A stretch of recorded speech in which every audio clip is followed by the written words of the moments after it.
this around and we are live. Welcome to Media's live show episode. I think we're on episode 28 now. And did not mean to do that.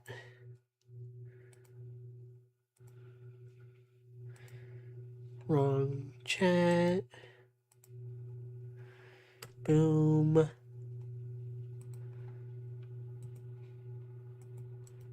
Boom. All right. Yeah. So, as frequenters of the channel would know, we recently did our soundtrack podcast. We also did a waifu ranking, and I got the waifu ranking finished way quicker than I thought I would. I had a blast editing that. I actually was originally planning on doing this this specific live show before uploading it, but then I ended up being done with the video on Saturday. I was like, I'm not waiting until Wednesday, Thursday to upload this. I'm uploading it ASAP. Who cares if it kind of throws off the timeline a little bit? Going live, talking about the RWBY soundtracks.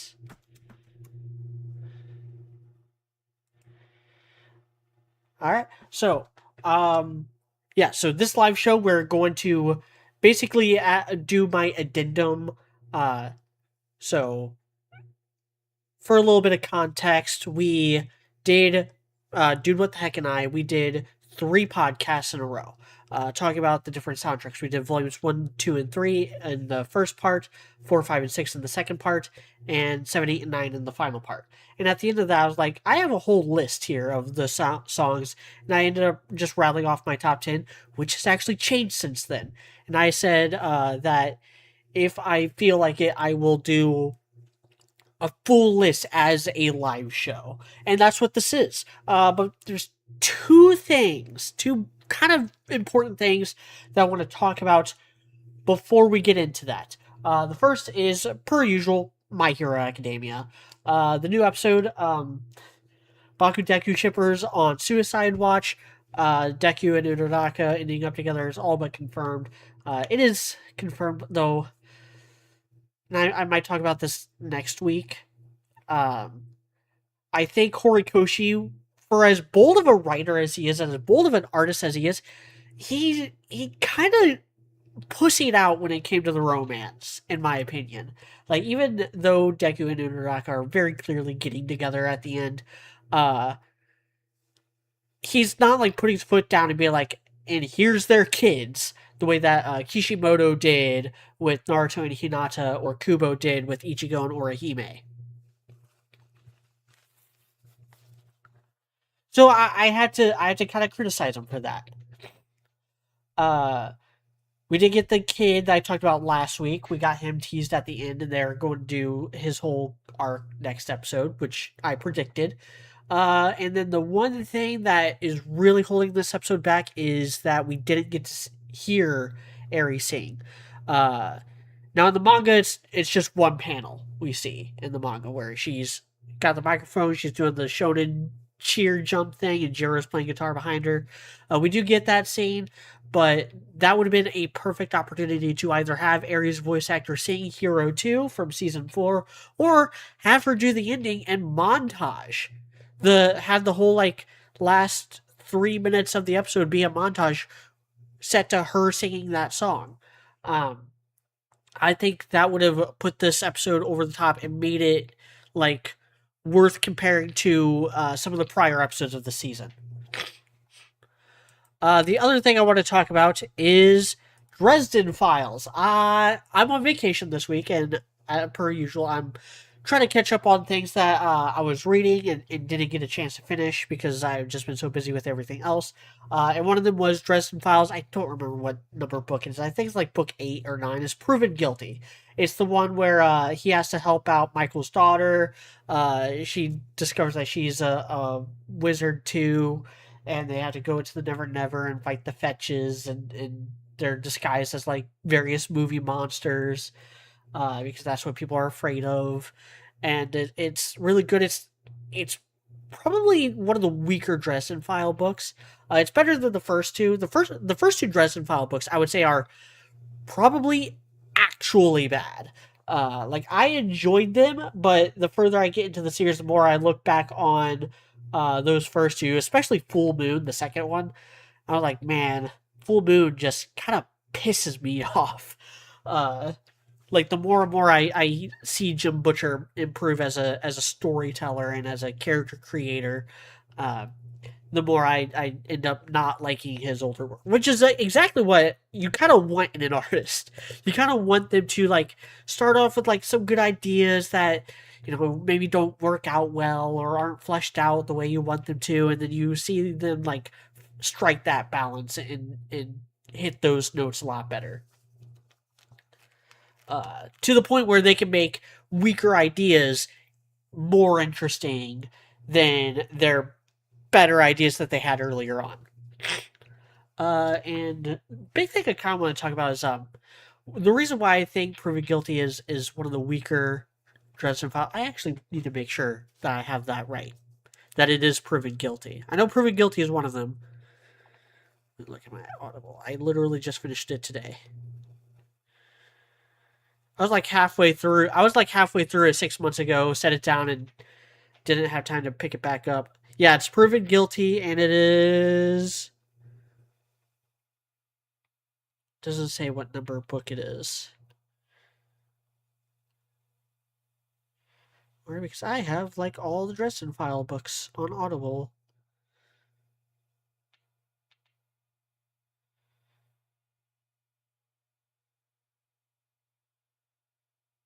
7, 8. It's book 8.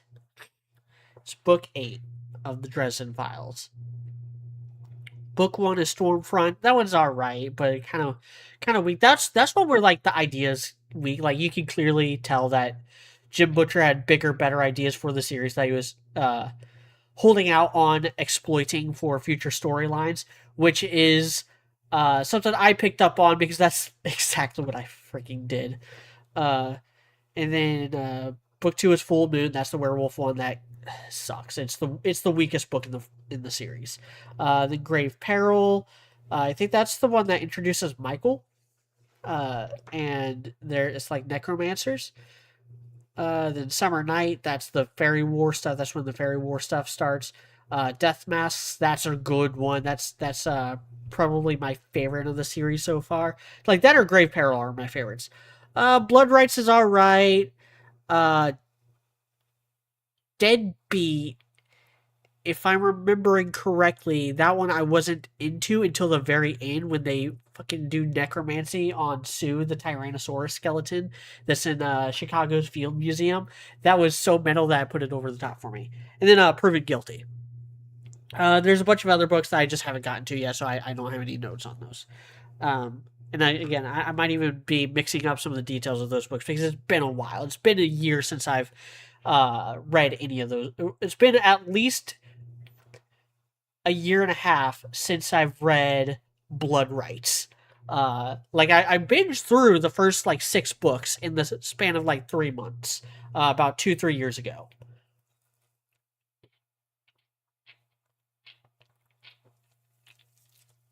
And I've been very slowly making my way through them ever since. Uh, kind of a bit of a.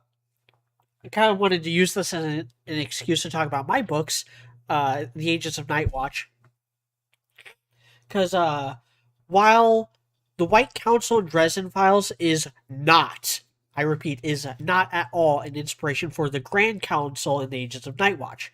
I started writing Agents of Night Watch before I started reading Dresden Files. The main inspiration for the Grand Council is actually the Gote 13 captains in Bleach, where they are all like technically equal, but there's characters that have seniority over other characters. You got people like book 4 hasn't come out yet, regrettably. I had to keep apologizing for that.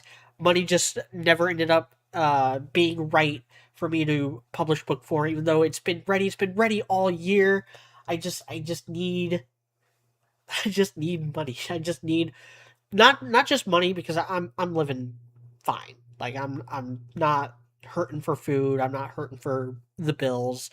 I've been able to make all my house payments on time, and then some. Like I've had plenty of money to cover my living expenses and also splurge on some stuff every week. Every week I'm splurging on something, but I haven't had enough disposable income to publish a book this year, regrettably. Hopefully next year I can make up for it by publishing book 4 and 5. Uh, gonna file my taxes and see how much money I get back from that. Because if I get as much money as I think, I might be able to afford 3 books. Though I do not have 3 books ready. I have like 1.5 books ready for publishing. But I can always save that money, invest, so that I don't have to wait for disposable income to publish the next one. Anyway, so without further ado, let's get into the main subject, which is the rankings. Gotta pull up OBS. Oh, OBS is on this screen. So we have 72 songs to get through. And at the very bottom is... I thought long and hard about this whole thing. I listened to these soundtracks over and over and over again. And at the end of the day, there's really only one song that made me always just want to skip. Like, there's a couple bad, like the bottom, I would say 12 are like 10. The bottom 10 are like actively bad songs that I would never listen to if I wasn't doing this as homework. But there's only one that like made me just filled me with loathing for the song, and that is actually Not Fall in Love with You, the Sun love song to Blake from Volume 3. It's just cringe. It's clunky. The production doesn't sound good. None of the instrumentation sounds good. This is the worst production wise. It's the worst song Jeff Williams has ever produced. Lyrically, it's one of the worst, not the worst, but it's one of the worst songs lyrically that he's ever produced. It's probably the worst song lyrically when it comes to like making the lyrics flow together. Like even the title, like "What am I supposed to do? Just sit here and not fall in love with you," is a mouthful. Like it's words for the it's kind of words for the sake of words, which is a big problem with a lot of Jeff's songs that we'll get to, especially in the bottom half of this list, and even some in the top half. Sorry, my head's itchy. So that's kind of all I have to say about that. I'm not going to spend more than a minute talking about each one of these. So going on to number 71 is... I don't have all these saved on OBS, so I have to, like, do it individually. Oh, forgot that one's in a completely different aspect ratio. 71 is Lucis Naturae. This is his worst song lyrically. And it's his second worst song production-wise. This is the song that is actually on the RWBY Grimm Eclipse game, which is a bad game. It's not a good game at all. The game sucks, the song sucks, the character sucks. It's very try-hard, edgy bullshit, and I'm not gonna, like I said, I'm not gonna get into a whole lot of details. I got 72 songs, so even if I spend just a minute on them each, that's gonna take us over the hour mark. And if you want more details, you can listen to those podcasts. We have 3. They're like 3 hours each, and we go into a lot of detail on most of the songs, and then also go on tangents about like politics and the interview that Jeff Williams did with Monty back in Volume 2. Good times, good times. Moving on to number 70 is...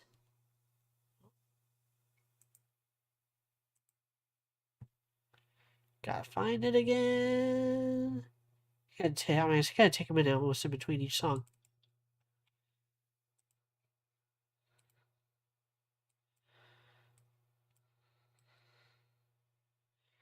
is Nevermore. I still don't know why this is a Blake song, or why the Blake song is called Nevermore. This is Blake talking shit to Adam. Uh, it's from Volume 6. It is the first of many Volume 6 songs that are going to appear in the bottom half of this list. Uh, I don't actually remember much about the song despite having listened to it a whole lot. So we're going to just move right along to another Volume 6 song. 69 is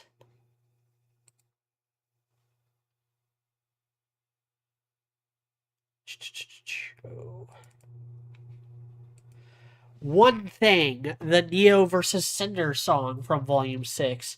Uh, Neo's a lot prettier when she doesn't speak. Neo's a lot prettier when she doesn't have internal monologue, too.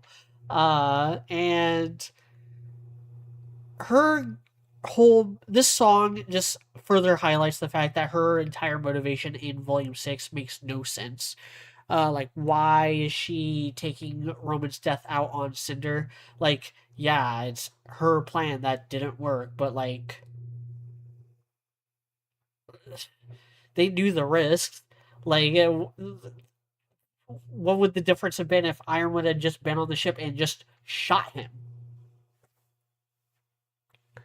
Like, when you work for criminals and when you are a terrorist, when you're doing terroristic actions, you are doing so knowing full well that you are going to fight, that this is effectively war, and that wars occasionally have casualties. So, I don't know what she thought that was going to happen.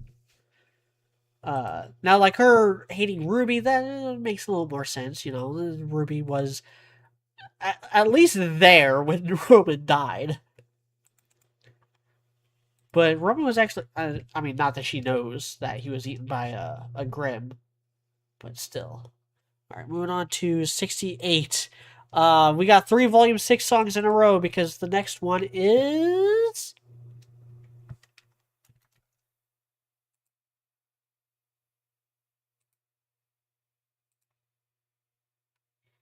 What is they? Next one is Lion Eyes, the Adam song from the Adam character short. I sometimes forget that the short even exists because it so tells us nothing about. I mean, it actually does tell us a lot about Adam. And the song, the reason why the song isn't at the bottom of my list is because it is at least accurate to the way that they write Adam in Volume 6 and the way that they characterize his entire rise to power leading up to Volume 6.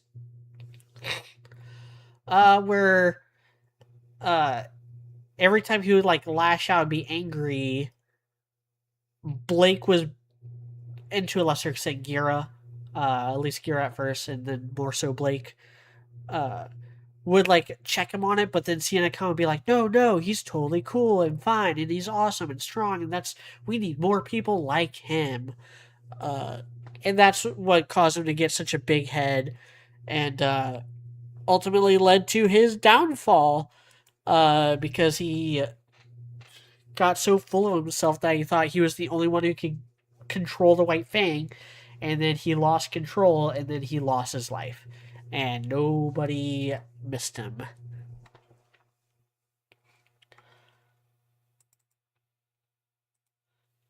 Moving on to number 67.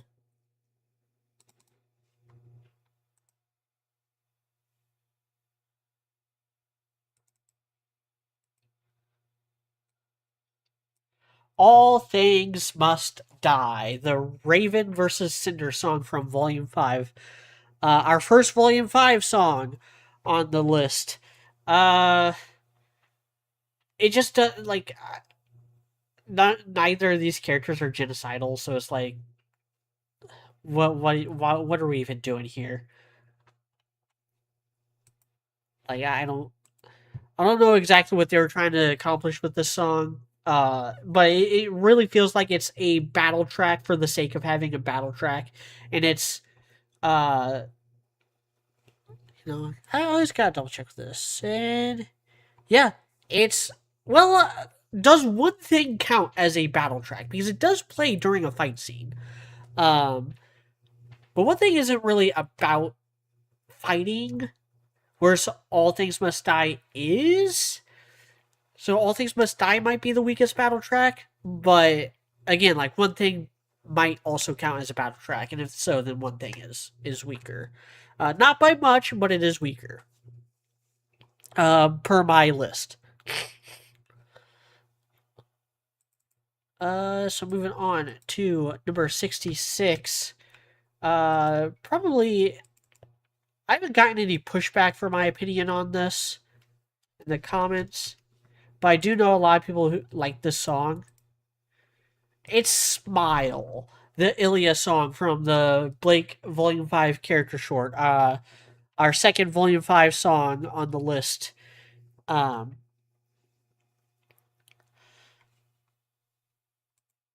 I've seen a lot of excuses made for this song. And I listed some of those excuses out in the podcast, and it's all copium. Like it's all just cope. Like it's another song, much like Lion Eyes. It's a song about a character in Blake's past that tries to like further flesh them out in a way the show doesn't really bother to, and it just shows how ill-conceived the character is. Like if the show addressed the hypocriticisms here with Ilya, that would be fine. But Ilya never sat right with me in a way that, say, like Emerald does share a lot of the blame for what happened in Volume 3. But I am more willing to accept her face turn because of the way she reacted to what was going on in Volume 3 and the way that she was always reacting around Salem. Like she never felt comfortable with the bad guys aside from with Cinder and maybe Mercury. But from the second she started interacting with Salem and Tyrion, she was like, "Get me out of here." So I was able to buy her face turn a lot better. With Ilya, I can never unsee the idea that she's literally just Adam with tits, and not even good tits either. Uh, she is just a gender bent version of Adam's character who is allowed to have a face turn for no other reason than she is a girl and is gay. Like that, it feels like a writing decision that was not made from creativity or from actual like ideas or from like trying to make a decent statement. It feels like a writing decision that was made for brownie points just to appease the Reddit community. And Smile is a reflection of that.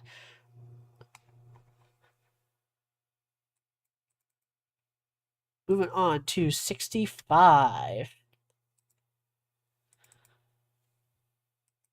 We have our first Volume 7 song. And the only dedicated Oscar song. Fear. I don't ever. I've listened to the song like 7 times and I still don't. No, way more than 7. Probably like 17 times, and I still don't really remember how it goes. So I can't really say much about it. Checking the chat. I'm gonna check the chat after every like 5 or so entries. Starting now. All right.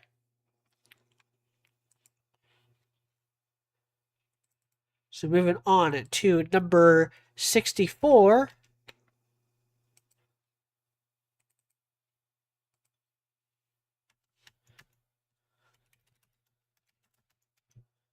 We have our first Volume 8 song. The Sky is Falling. This is also like kind of a battle track, kind of not.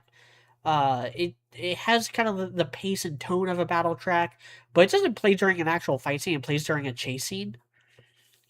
Um, I do again like where it is in the soundtrack and how it reflects or how it contrasts with the Volume 7 soundtrack. Volume 7 starts with like trust love, and goes into like touch the sky. Everything is looking hot. Right, everything, and it's all sunshine and rainbows, smiles all around. And then volume 8 is like we have to fight for every life. It starts off with that song, and then we were touching the sky last volume. Now the sky is falling. So I kind of like the parallels there with the first half of the Volume 7 soundtrack and the first half of the Volume 8 soundtrack. Like I think it's really neat, but on its own, the song's just not that great. Uh, Moving on to 63, we have a proper Volume 4 song, Bad Luck Charm, the Crow song, which is also kind of a battle track because it does play during the Crow vs. Tyrion fight. I think I put it the best way I possibly could in the podcast, where I said they were trying to Red Like Roses Part 2 Crow. And whereas Red Like Roses Part 2 hinted at a more interesting version of RWBY that we did eventually get in Volumes 8 and 9, Bad Luck Charm hinted at a less interesting version of Crow that we also got in Volumes 7 and 8.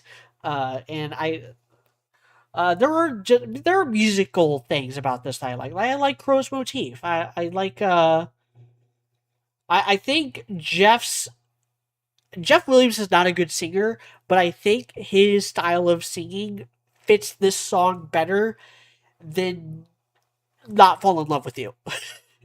uh, Fits better there than in Not Fall in Love with You or Lucis Nature or Lion Eyes, which is why I have this song above those. Now it's Bad Luck Charm is the last one I would say is like bad. Bad. Every other song has like really good things going for it from here on in. Starting with Cold, the Volume 3 funeral ballad song. It's sad. It fits the scene that it plays in with Jean going to RWBY and them setting out for their adventure to Haven. But that's really it. There are other better funeral ballad type songs that happen both before this and after this. So it kind of ends up kind of being just kind of in the middle, kind of a middling song overall.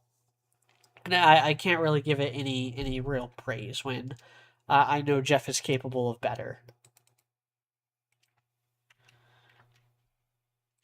On to 61. We have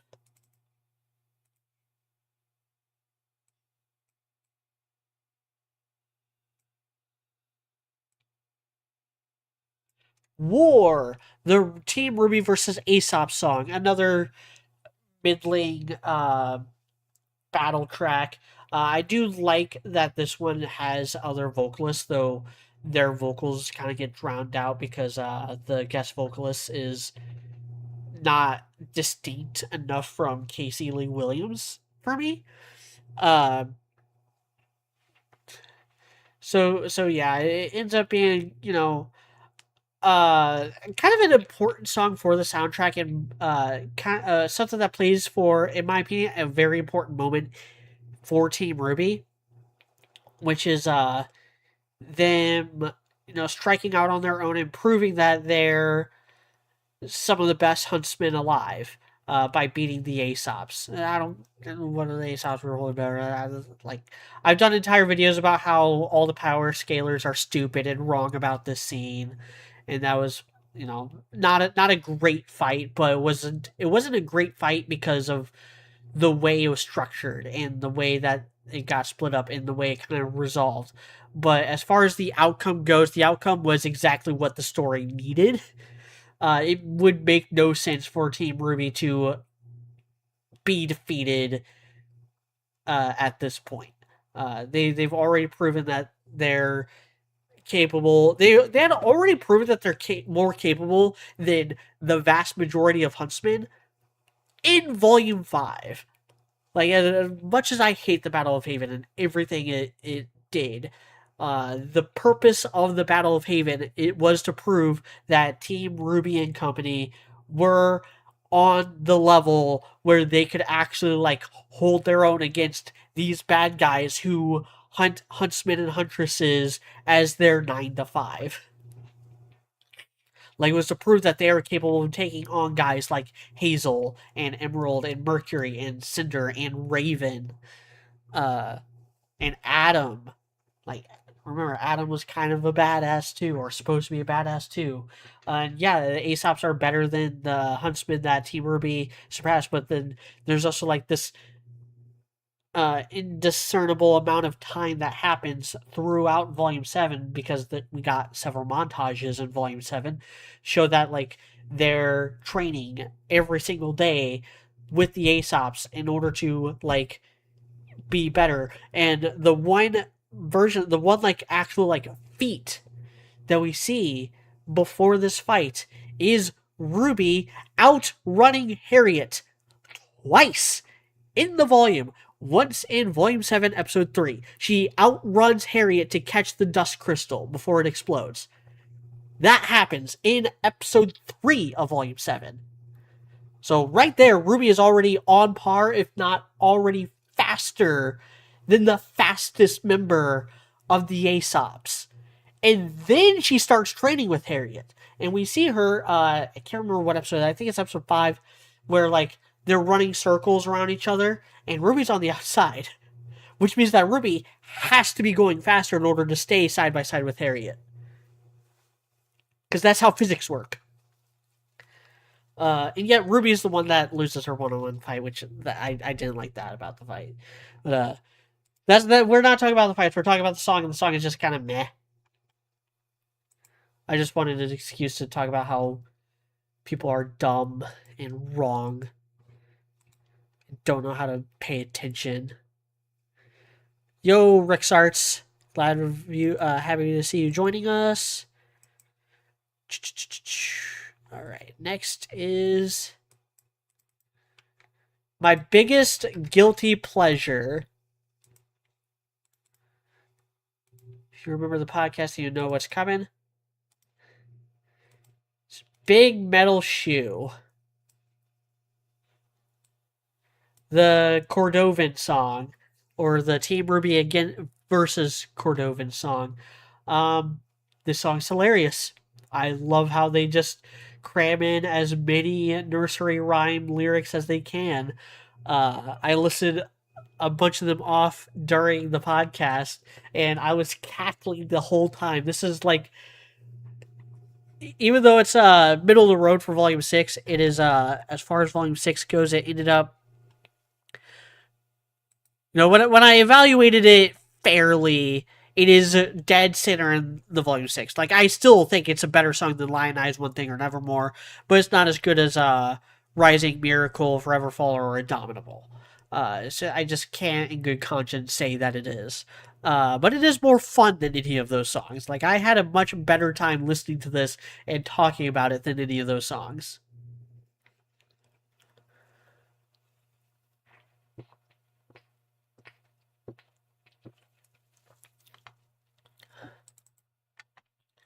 Now we're officially in the top 60.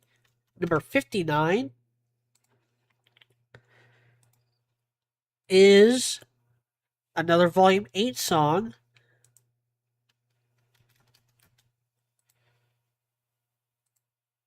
Treasure, aka All That Matters Part 2.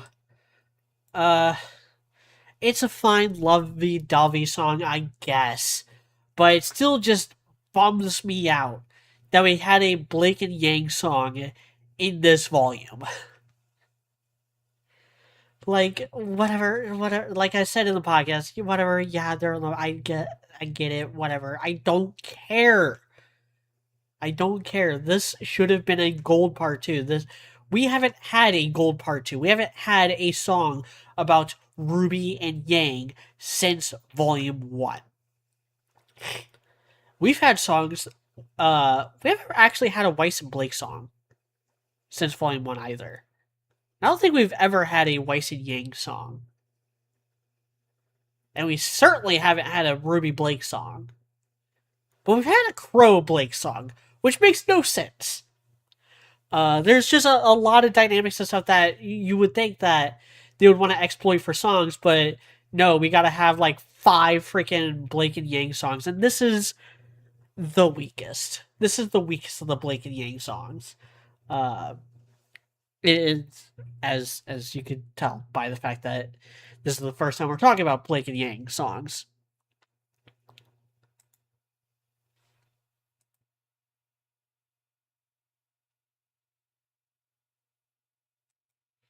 All right, next is 58. Ricksart says that he likes War and would have it in the 30s on his list.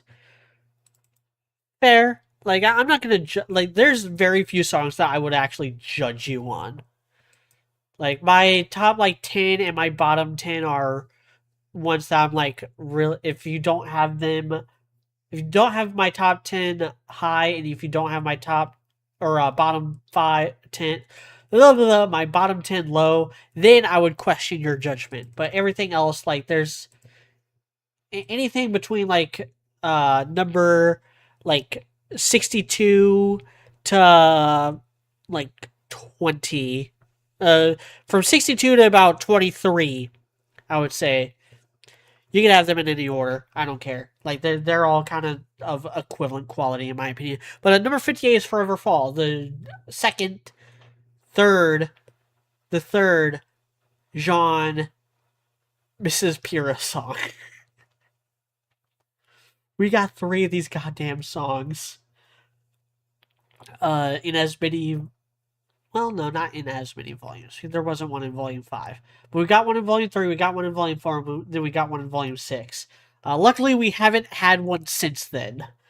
But like, yeah, I get it. She was your friend. You maybe loved her, maybe, but not enough to actually have asked her out before it was too late. So obviously you didn't feel that strongly about her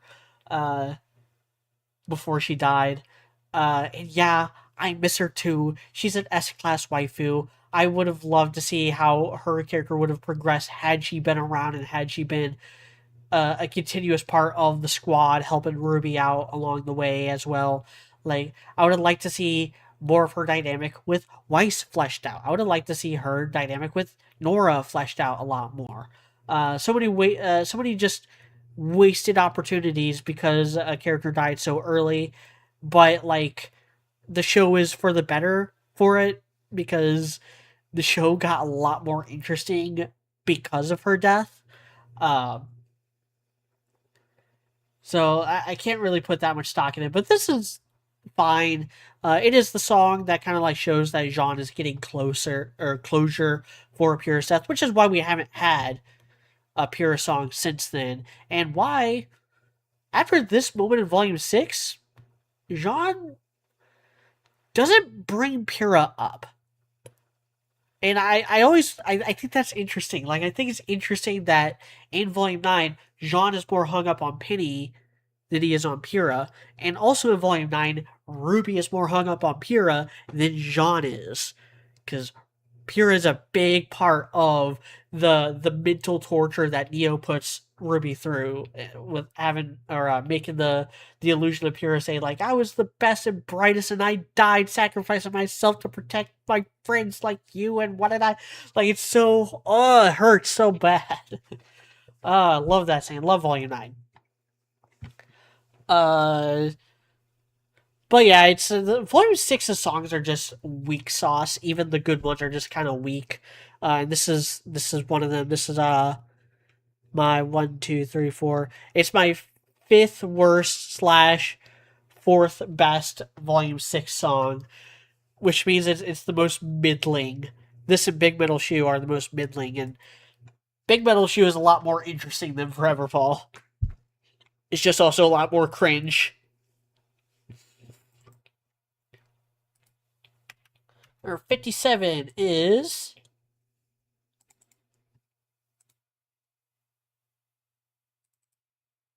Caffeine, the coffee song. I hate that Team Coffee has a song. And I hate that it is so cringe. I still don't understand why Jeff Williams thought it was a good idea to invoke Otis Redding.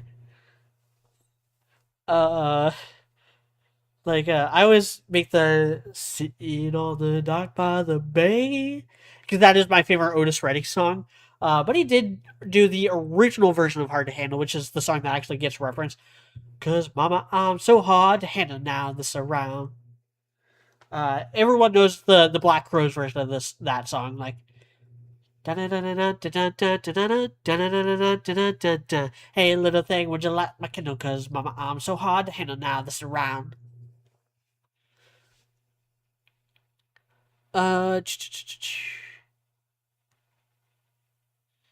Rickstar said my guilty pleasure is fast paced and high energy songs. That's Casey's Sweet Zone. Sock Excalibur. Hey, Sock, welcome to the chat. Pain, I guess you're talking about Forever Fall. Jean's angst over Pyrrha got old pretty fast, especially since we don't get any other accounts from other characters. Hell, Jean doesn't have any explicit scenes on his grief. It's all pretty subtextual. I would argue that the scene with him training in Volume 4 was pretty on the nose as far as his grief goes. Because, like, Pyrrha was helping him train. Pyrrha is the reason why he is as strong as he is. Pyrrha is the one who helped him get to, like, a level where he could actually keep up with his friends. But I do agree that I wish we would have gotten more of Nora and Rin's perspective on her. Because we don't get jack shit. The only thing we get from Nora is, like,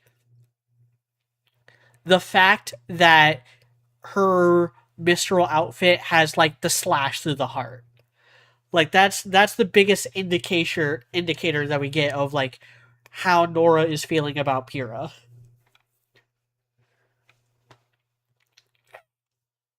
But yeah, the Otis, I can't pretend that the Otis Redding bit in Caffeine doesn't just piss me off. As fun as this song is, and as high energy as the song is, just like, it's so, like, ill-conceived is the word I'm looking for. Moving on to 56 is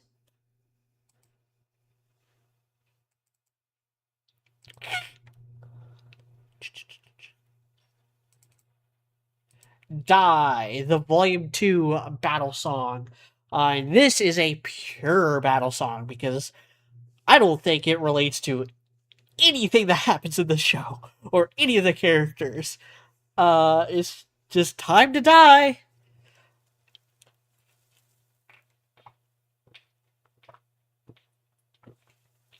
And it plays during a fight scene. It plays during a pretty kick-ass fight scene, though. Helps give it some bonus points. The mech fight is good.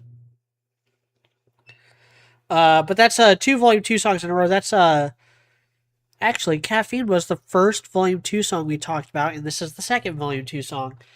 Yeah, like I got nothing that I didn't already say in the podcast.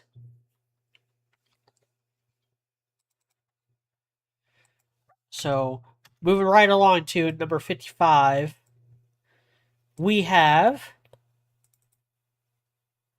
Be Strong and Hit Stuff, Nora's Volume 8 song, which is a reflection of how the writers are flanderizing Nora and trying to make a point of it, and the point just isn't landing because Nora is a popular character for a reason.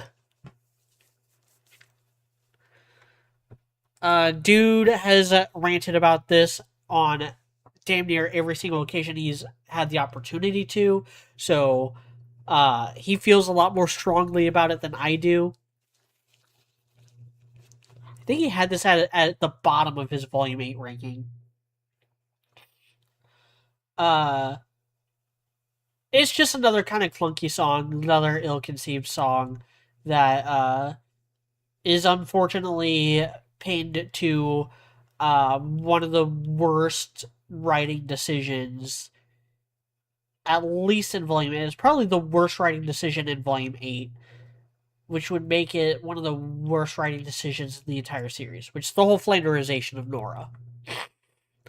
And them trying to put a lampshade on it, which makes it even worse. Because they're calling attention to flaws that weren't even really there. So now that we can finally talk about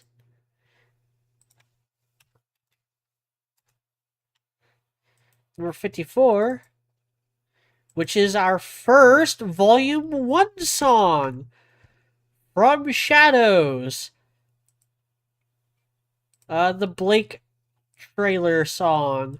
I still don't know why they had the intruder identify yourself as part of the actual song. I think.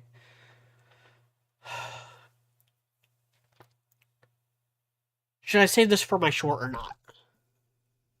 So, yesterday, I rewatched Volume 1, and I rewatched the trailers as well. I recorded my watch through, and I'm not. I don't plan on releasing the full thing, but I do plan on kind of looking into like what I need to do in order to turn them into shorts.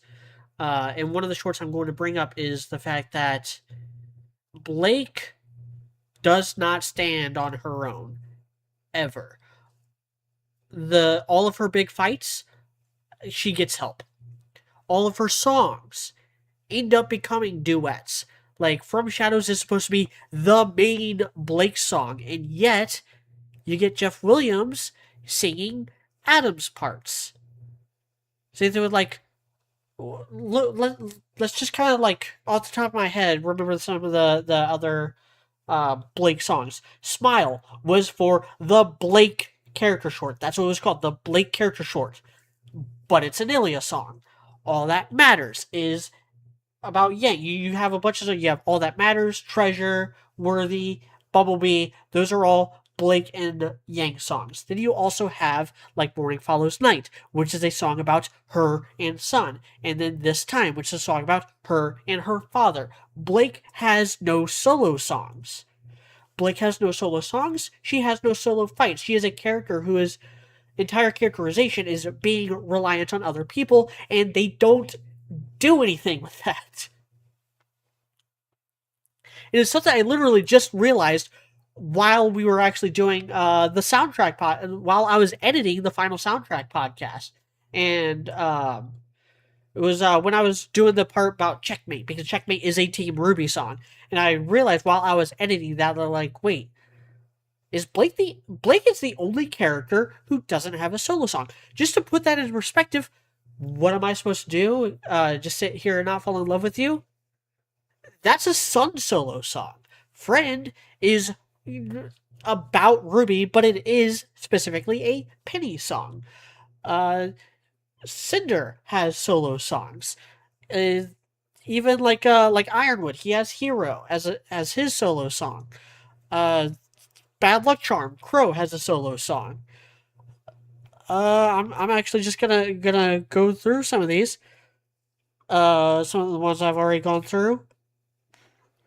Not Fall in Love with You is signed. Listen to Ture's Dr. Merlot has a solo song. One Thing is Neo. Nevermore is Blake to Adam. Nevermore is probably the closest thing Blake has to a solo song. All That Matters and Treasure are much more from Yang's perspective, whereas I would say Worthy is more from Blake's perspective, and Bumblebee is definitely from Yang's perspective. Oscar's got Fear, like Nora's got Boop, like, but Blake doesn't really have anything, and that's so weird. So weird for how much focus she actually gets in the show that she doesn't stand on her own for any of that.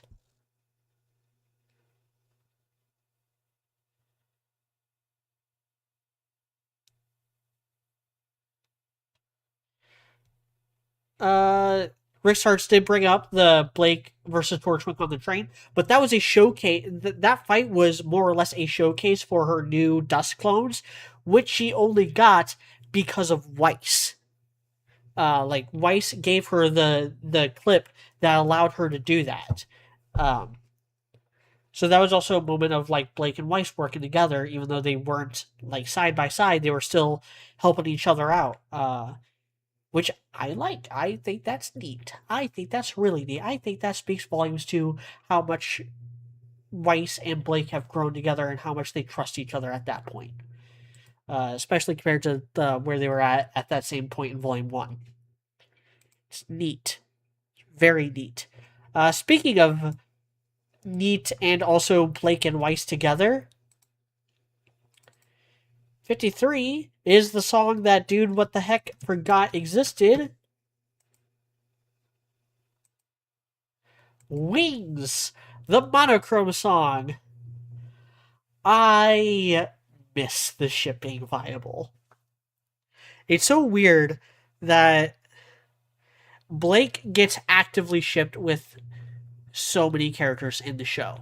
Like, there are so many characters who canonically want to fuck Blake.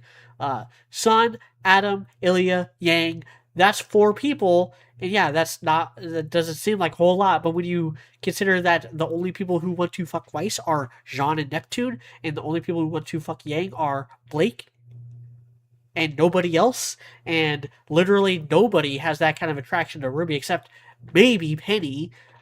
You could make the argument for Oscar as well, but like Jean doesn't ever show interest in her like that.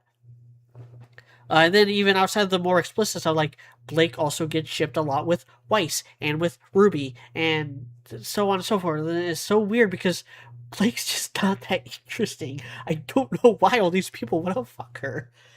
She's not even the best cat girl in the show.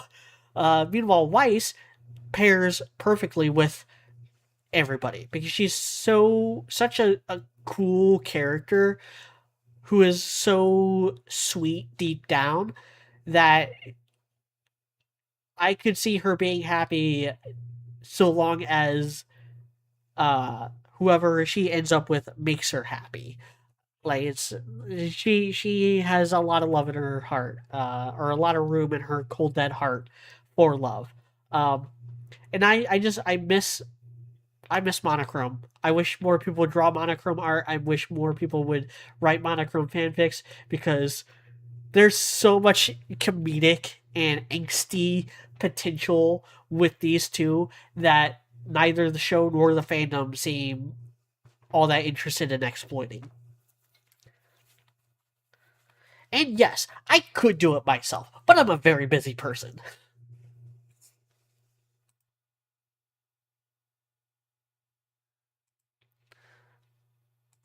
So, speaking of being busy, number 52 is also a Blake song.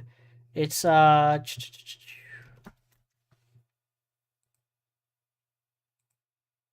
this time the Blake and Gira song from Volume 5. Uh it's fine. Like we didn't have a whole lot to say about it in the podcast. We didn't have a lot to say about it now. Uh it's one of those songs that like it almost feels too little too late because not as far as where it is in the volume or anything, but just lyrically, just thematically, it's like why didn't Gira do more to try to like use his influence to challenge Sienna Khan's methods before? Like, why did he wait until Adam took over and nearly blew up a Huntsman Academy? Huntsman Academy ran by Afanis, by the way. Wonder how he got that to fly past the White Fang goons. Like, there's so much about the Battle of Haven that just is so stupid. But moving on to number 51.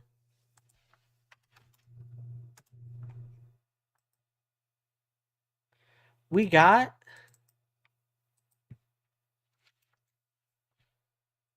I'm the One. The Mercury Emerald duet song where they are beating Coco and Yatsuhashi's ass. Uh, I don't. This has nothing to do with the song, but I don't know why Team Coffee exists. And I certainly don't know why, when they decided to pick their teams for the doubles match, they went with Coco. Because Coco is such a support type character. Like, she is someone who is only good at range. Like, she doesn't have any good short range options. It would have been much better for her team if it was Fox and Yatsuhashi going.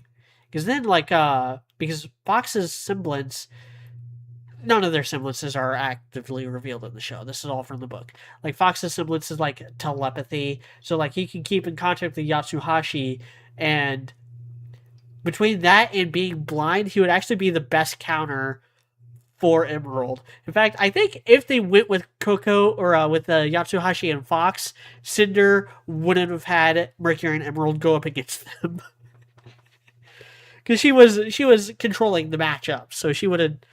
It would have been a completely different matchup if that were the case.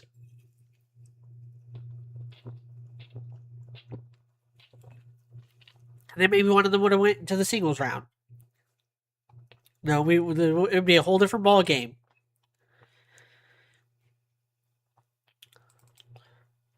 Moving on to number 50 is another Volume 3 song.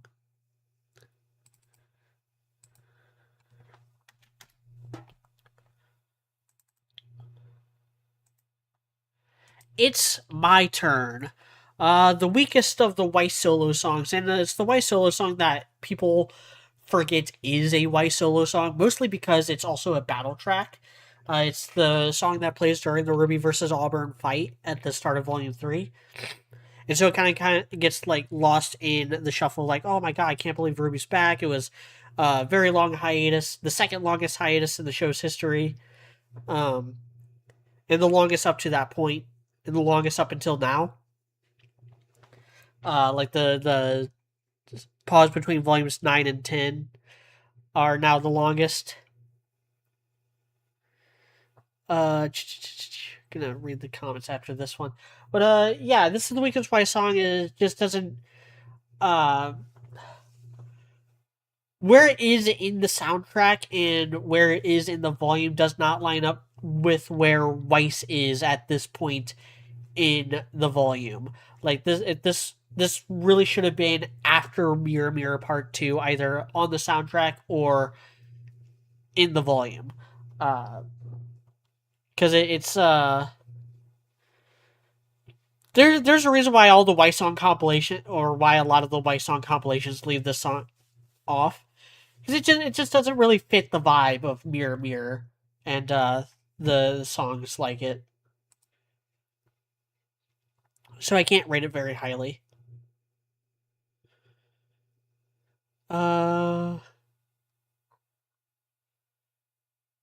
Sock said Weiss just has the best ships. Uh, yeah. Then he also said most of them are so good for storytelling. Yeah, because Weiss is a character who learns to love. Like, that is a big part of her character arc. She is someone who has closed herself off from love because of her own fucked up family situation, because the guy who like wooed her mother ended up being a piece of shit who didn't actually love her and was only ever pretending to love her in order to like get rich and take over the family and then cut her out of it. And she is terrified of that happening to her, which is why like that's big reason why she shuts Jean down.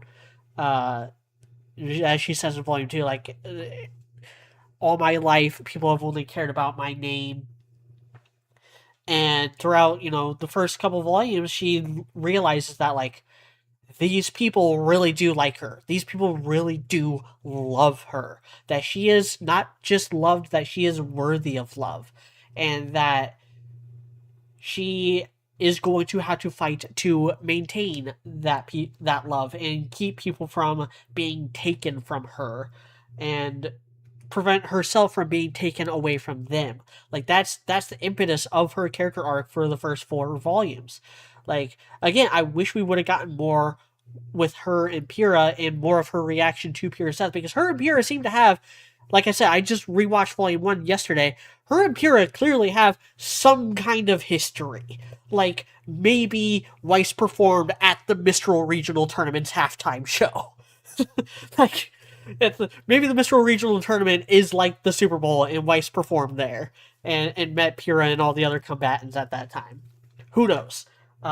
Maybe Weiss. Maybe they were both filming like a pumpkin pizza commercial with Pyrrha as the mascot and Weiss doing the music for it. who who knows? It could be anything, but they clearly have some kind of history. And Weiss. Again, I'm planning on making this short. Weiss kind of projects onto Pyrrha a lot in that one scene in Volume 1, and she ends up like doing to Pyrrha what everyone in her life has constantly done to her and her family. Like she ends up treating Pyrrha in very much the same way that Jacques treated her mother. And there's no follow up with that. Like, it's all just there subtextually for sharp-eyed viewers like myself to pick up on, and it fits with her character and with her upbringing and with the direction her character goes in throughout the series. But like, it's just do something interesting with it. Like, hit me where I live, man. Uh, where was Monochrome for the Just Act series? Uh, it was I thought about it. I ended up going with Freezer Burn instead. Mostly because I also like Black Sun, and I wanted to keep that as like a thing. Uh, Soxcalibur said Emerald vs. Fox would be so funny, man. Like, shit. I would watch that fight. I'm the one who goes a little too fast that for my liking, and I don't hear the lyrics. But when you actually read them, they do serve insight with both Emerald and Mercury. Yeah. Long before Volume 6 gave us more background on Mercury. Yeah, yeah. We talked about that in the podcast, where like Casey gets the little mush mouth in that song, to the song's detriment.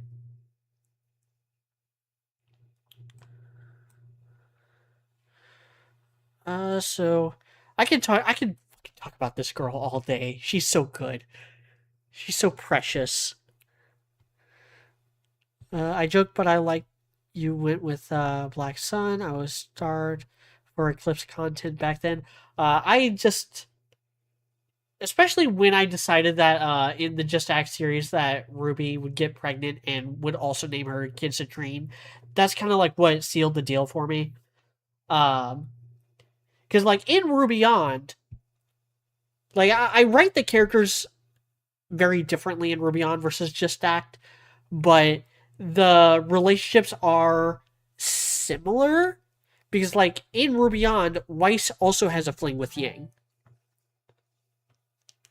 Who's texting me?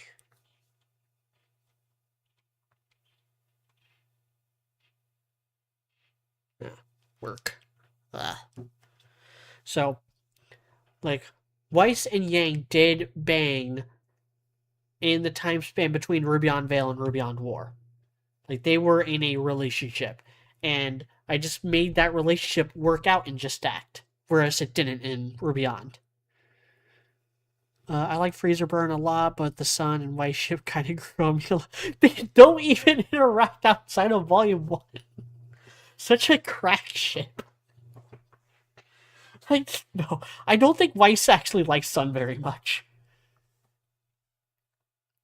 I can totally see, like, Sun hitting on Blake and Weiss, like, grabbing Blake's hand,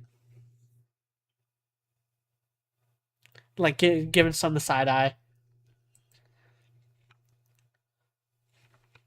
But let's move on to,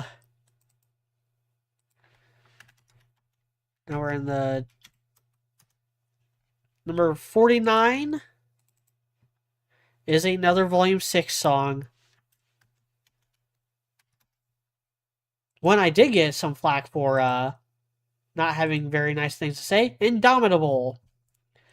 the Monty funeral ballad song that also plays when Ruby uses her silver eyes against the Leviathan, and it creates this tonal disconnect, this ludonarrative dissonance between what the song is actually about and what the visuals are showing.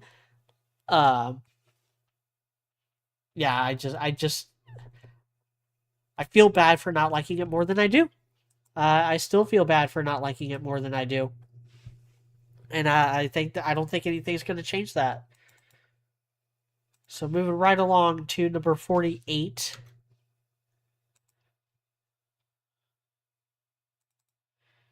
is also a Volume 6 song.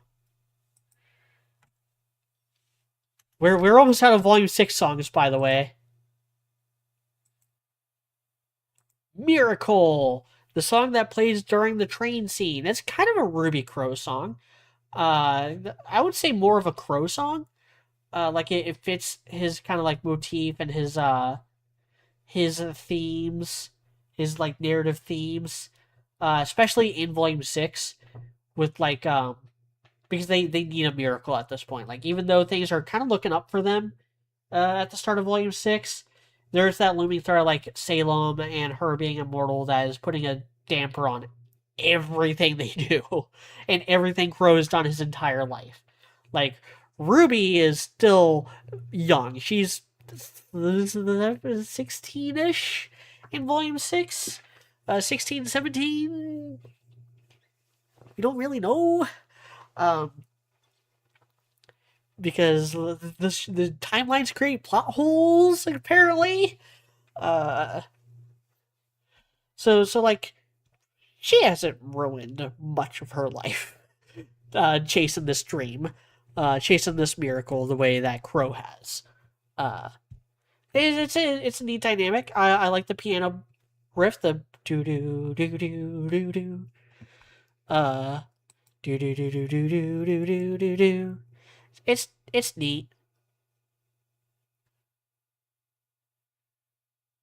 So I said the fanfics, man, they too could. Oof, yeah, I see why that happened.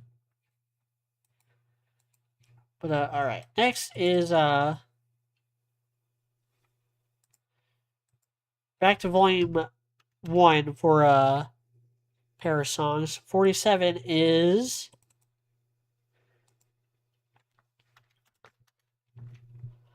I Burn, the Yang theme.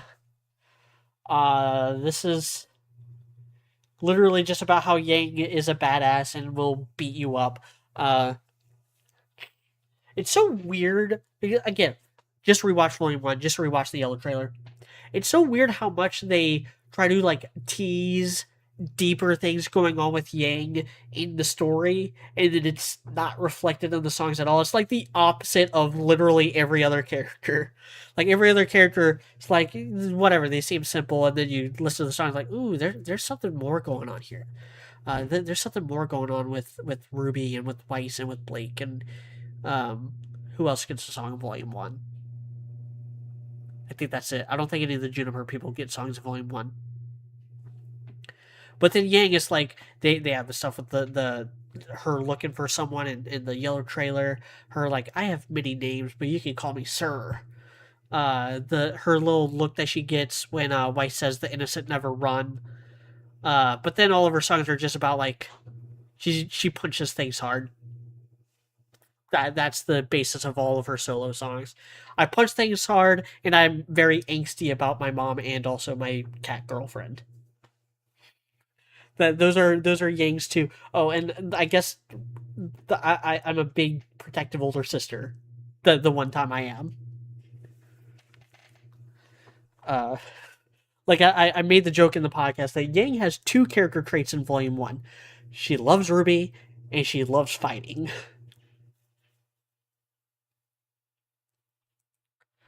Wish they leaned into that more. Like I wish they made her, maybe not like bloodthirsty, violent, but like make her smile during some of the later fights. She smiles in all the fights in the first couple volumes, but then she just stops smiling, and she's a less interesting character for it.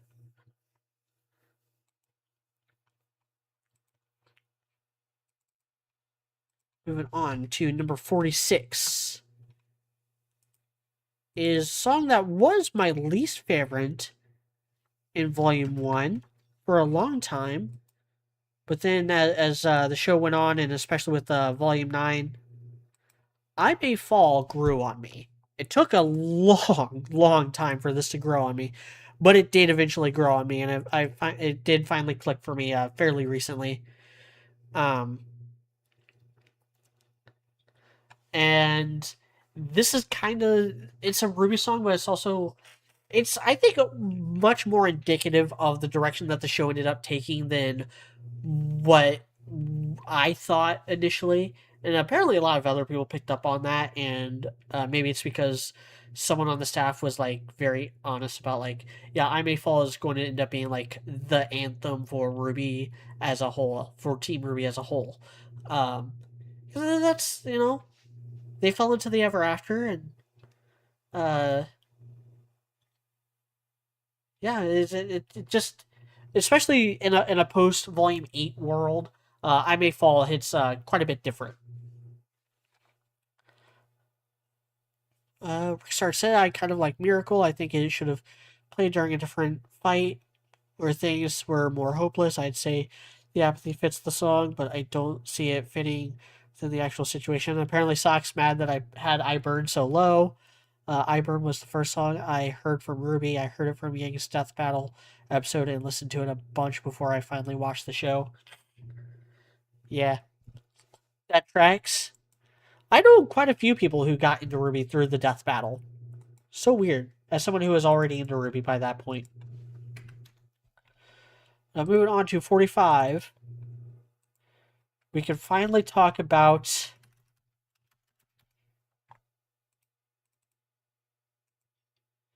our first Volume 9 song. It took us until the 45th out of 72 places, but we finally have a Volume 9 song. That just goes to show how strong Volume 9 ended up being. But the last song is, in my opinion, the weakest.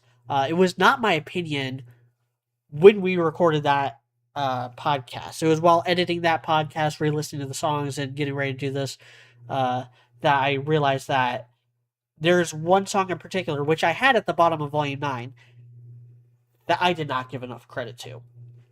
Uh, and we'll get there. Um, and so the Edge ended up being in the last spot. It's kind of a little bit of a dud to leave off on. It's the final song in Volume 9. It's a song that plays when they cross back into Remnant, and then the Volume 9 credits, and it's just kind of okay. A bit ethereal. It fits with Volume 9. It fits as a good conclusion to Volume 9 and to Volume 9 soundtrack. But, something has to be at the bottom.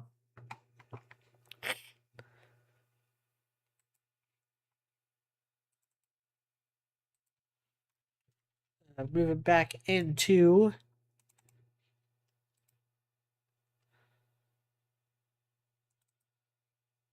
our next Volume 7 song, Celebrate. Dude's favorite song in Volume 7, and it's still the third weakest in Volume 7, in my opinion. I can't get into it. I don't like Lamar Hull's rap verse. I don't like the references. I think it's a very generic party song and not even a particularly good one in my, like, it's just not, there's not really anything in this song that to hook me, though it doesn't have anything to like irritate me the way that War and Fear do either. So it's above those two, but that's as high as I can place it. Every other song has more interesting things going on than this does.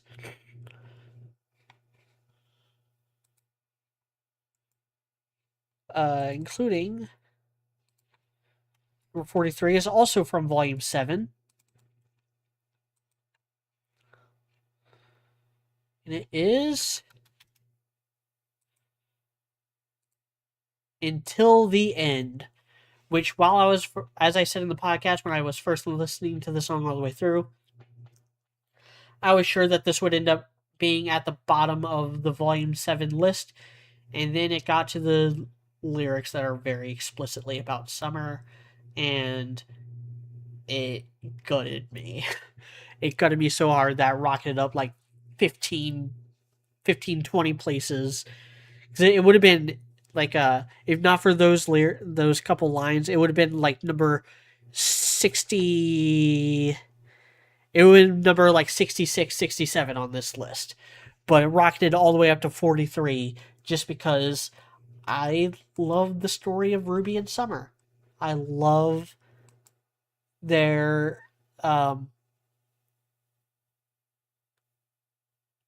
I love that Summer is dead.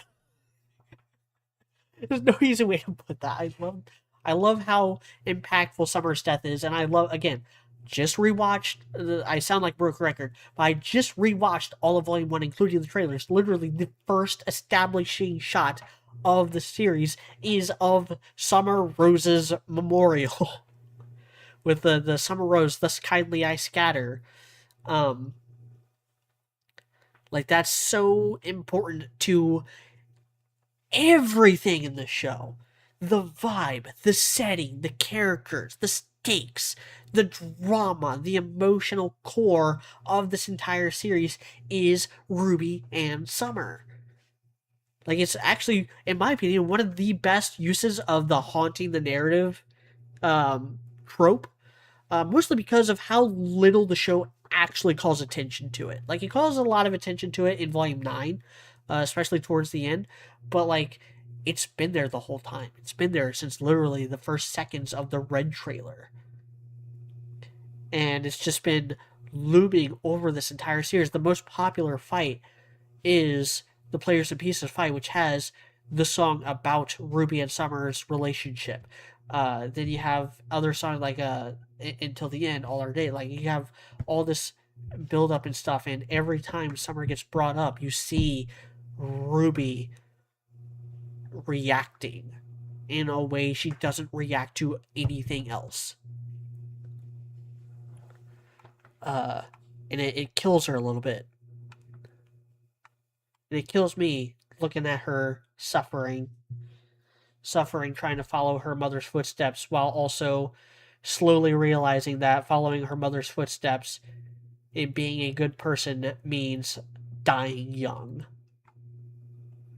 And possibly leaving children behind, leaving her friends behind to carry the burden after she's gone. Like, there's just so much emotional weight associated with Summer Rose and the way she died and the mystery surrounding that and the way it impacts Ruby's mental state.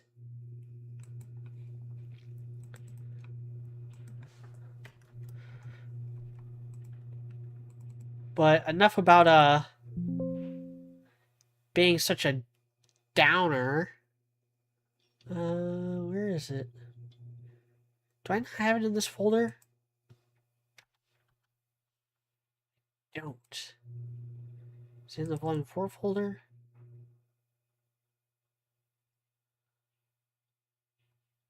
Or is it in Volume 2?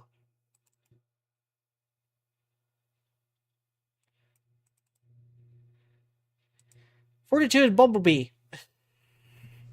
The happiest, goofiest, most lovey-dovey song on this entire series. It's from the Volume 4 soundtrack. It is, as far as Volume 4 goes, it is the third week of Volume 4, but it's been a long time since we've talked about Volume 4.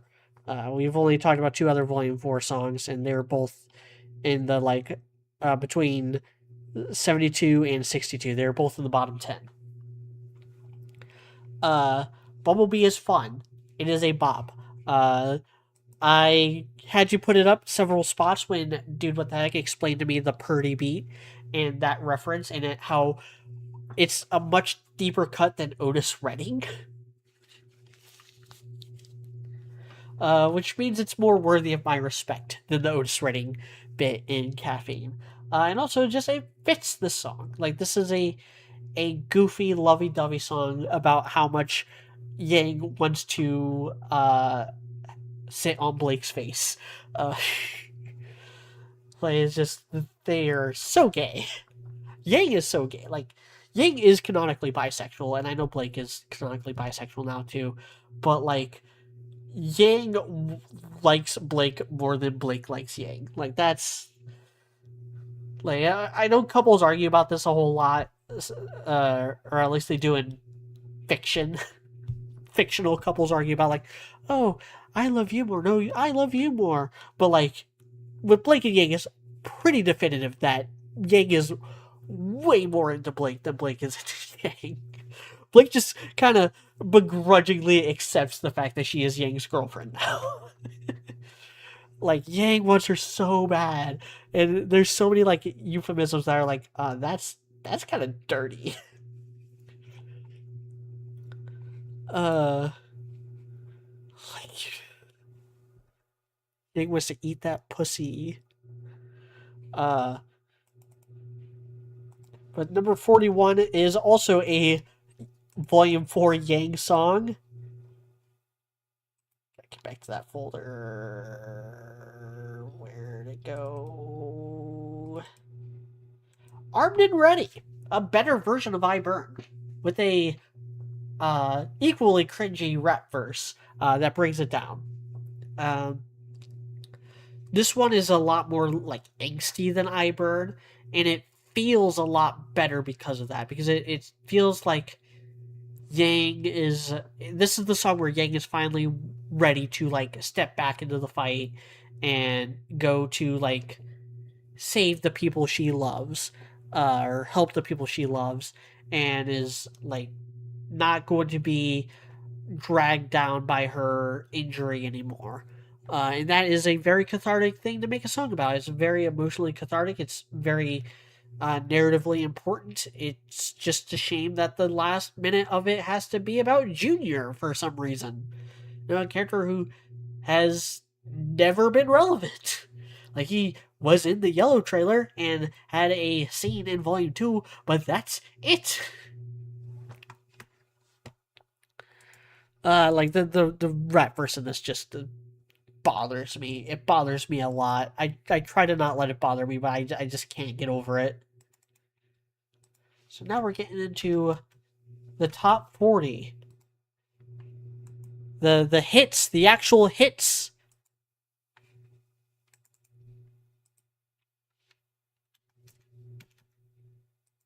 Starting with Mirror Mirror Part 2, the Venusaur, or the War Turtle of Weiss's character arc. The weird middle evolution. The Kakuna, the I don't know my fucking Pokemon. I'm blanking.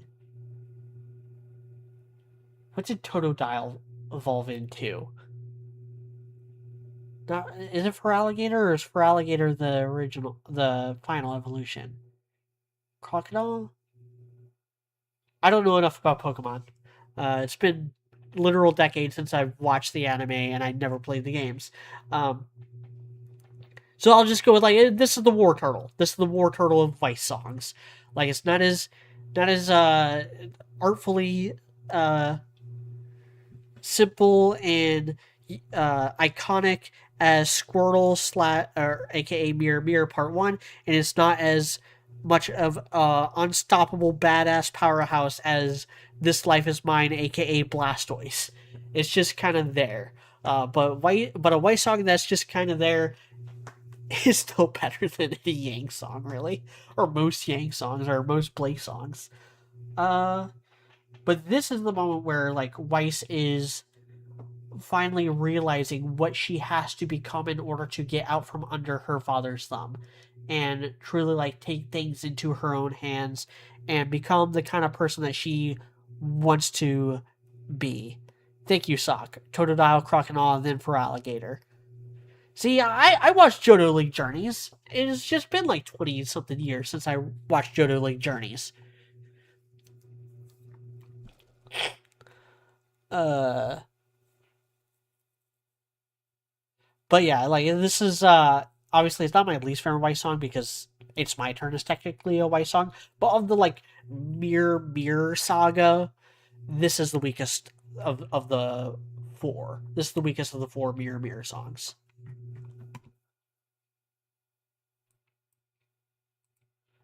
So now we got number 39. We have our first opening. Our first of 9 openings. When It Falls. Uh, I've complained about the song at least two major occasions. Our very first soundtrack podcast several years ago, and then again in our first soundtrack podcast of this go around of this 3-part series. Uh, and yeah, the transition between the first chorus and the second verse is super clunky, and I don't think this song really fits Volume 3. It fits the final few episodes of Volume 3, but like most of Volume 3 is not the Battle of Beacon, and just it doesn't fit as well as some of the other openings. And even if it did, like just lyrically and musically, this isn't as interesting as any of those other songs. Uh, Number 38 is a song that I think has the exact opposite problem.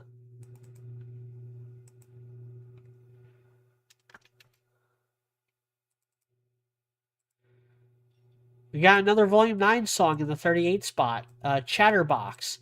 This is a song that is musically very interesting and lyrically very interesting, and I just don't really care for it. Even though I love The Curious Cat and I like Neo, uh, it just never really clicked for me. Just something about like I don't know why this deserved a song or why this subject deserved a song. Like I know a lot of people who say that this is the best Volume 9 song, and while it's not the worst, it's not the weakest, it's not the lowest on this list, it is the second lowest Volume 9 song on this list because all the other songs just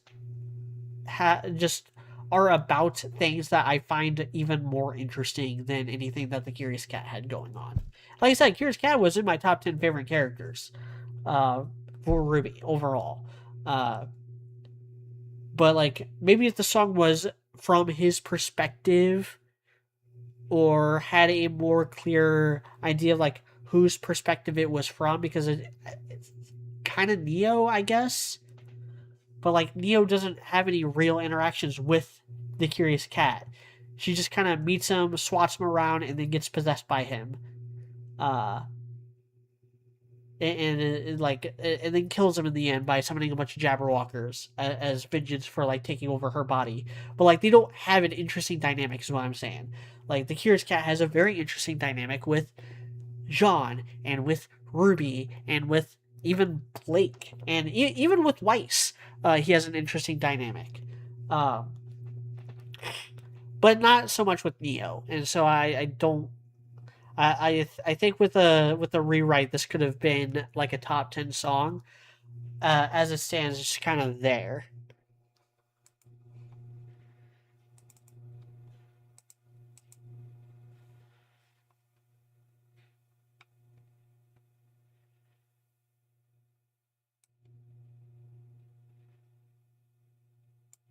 This isn't right.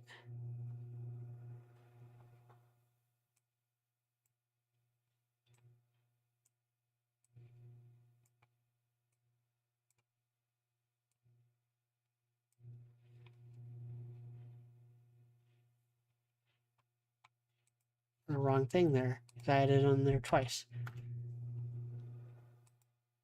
Moving on to number 37 is another opening song.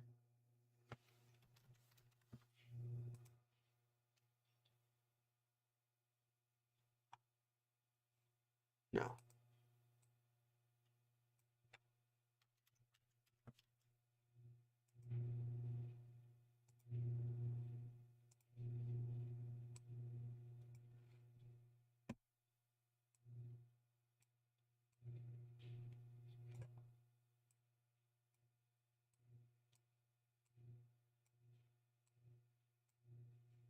The Triumph. The Volume 5 opening song. Uh, I like it a lot. It is just kind of weaker than some of the other openings. It is a good opening for Volume 5 because this is the moment where they kind of like start winning for a while. Uh, I kind of have to go to the bathroom. Yeah. Sorry, I just nature's calling me now, so I'm gonna wrap up with Triumph, and then I'm gonna take a brief 2 minute break. So yeah, Triumph, it's good. I like it, but it doesn't hit as hard as the other songs, as the other volumes. I think the Piplup line fits Weiss more, maybe. Uh, and Papaleo is the seal, right? Rixar. That's one of the more recent ones, I think. Uh, I don't know. I haven't played a Pokemon game in like forever. But yeah, Triumph, the Volume 5 opening. It is one of the weaker openings. It's not my least favorite opening. Clearly, I had um, what did I have below this? Oh, When It Falls. I had When It Falls below this, but yeah, there's nothing to put it over other openings or even other songs from Volume 5. With that, I'm going to very briefly take a break.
Alright, I'm back.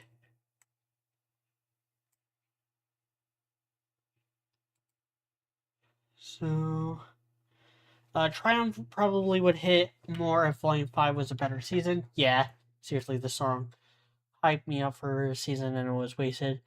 Then Yes from Gen 6 almost 2 years ago. Ugh! Thought Poplia was more recent than that. Oh man, I'm so just not into Pokemon anymore. Uh, regardless.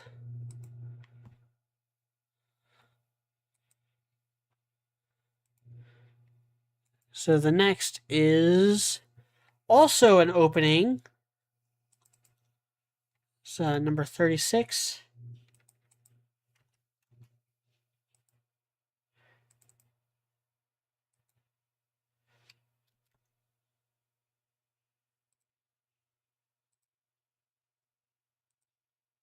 Number 36 is Trust Love, the Volume 7 opening. Another one doesn't super fit well with everything that's going on, though it is thematically accurate to like where Ruby is coming from in the volume. So it does have that going for it. It's just not a particularly interesting song. Uh, I still like it. It's still good. It's still one of the better Volume 7 songs. But it is kind of middle of the road for Volume 7, even.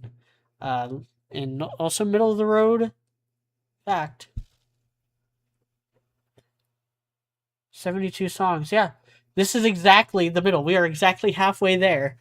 We are exactly halfway through this list.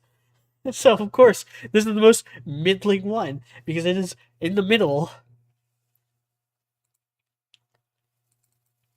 So, moving right along to number 35.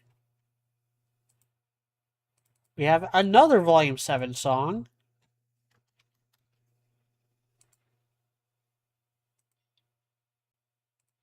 Let's Get Real. The Ren and Nora dance party song from Volume 7. The moment of Ren and Nora kissing. And everything that happens from there. Much like Be Strong Hit stuff, it is kind of like kneecapped by the direction that this plot line went in throughout Volume 7 and 8. But it is a much better song than Be Strong Hit stuff. And I don't care. I think it's a much better song than Celebrate. It's kind of funny that like Dude What the Heck is so much more into Ren and Nora than I am, and yet he is the one that had this low on his list compared to Celebrate. But neither of those songs can really hold a candle to our 34 spot. There's actually a pretty, if you ask me, there's actually a pretty decent jump in quality between the 35 and 34 spot. 34,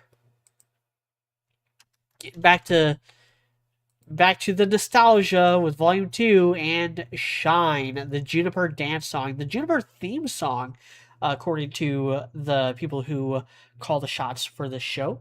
It's just a really good dance song. It is diegetic. It doesn't have a whole lot of like narrative meat and potatoes to go along with it, but it is just a great solid dance song. Like no, not one of my favorite dance songs, but it is one that is on all my dancing playlists, which I have.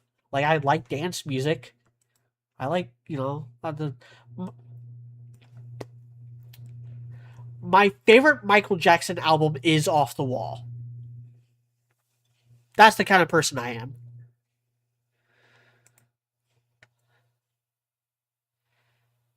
Uh,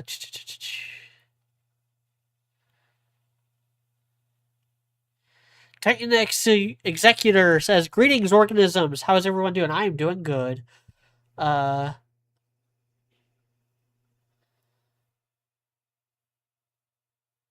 I enjoyed your waifu tier list. Thank you. I enjoyed making that, and I'm sure that Sock enjoyed recording that. uh, All right, my pleasure. That's good. Press Love feels like something you would find on the radio. Yeah, it does. As does Shine. The moment Ren and Nora seal the deal until they didn't in Volume 8. Yeah, and according to their manga book title, yeah, that's where I was getting. Shine is the name of the Juniper anthology manga. That music dance sequence spawned so many videos and memes.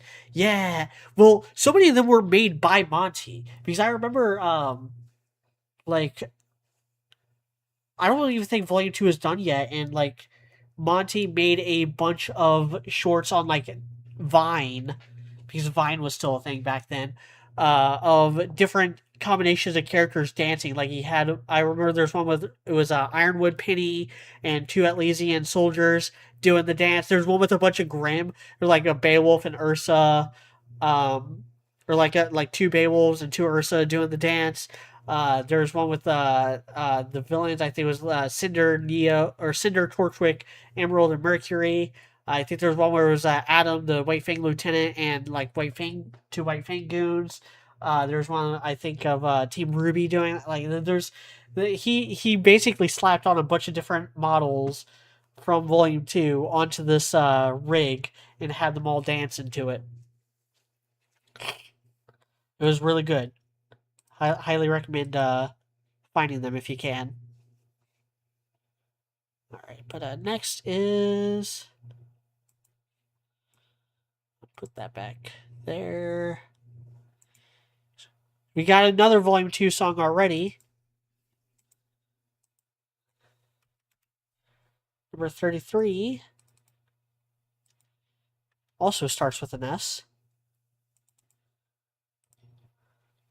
Sacrifice. The Cinder question mark song. It's supposed to be a villain song, and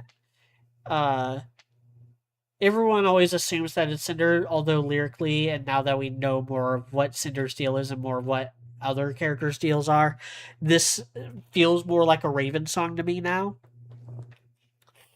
But everyone still associates the song with Cinder. And I've seen people use the song as evidence that Cinder will eventually betray Salem and try to like take her power as well, and become like a new Salem, or try to like steal her mortality away, or at least steal the Grim essence from her. Like, there's a lot of theories about like what Cinder is going to eventually do later on, and I'm not putting any stock in this character. Her stocks are still worthless to me right now. She is such a fuck up. Whatever she's gonna try to do, she's probably gonna fail anyway, so it doesn't matter. But this song's good. I love the way Casey sings in this. Same thing with we haven't gotten to it yet, but the truth, which is also about Cinder. But like the way Casey sings when she is trying to sing from the villain's perspective is so good. Like there's just so much spite and venom with the way that she delivers some of these songs, and in this song in particular. Move on to 32. We got another Volume 5 song and another Yang song.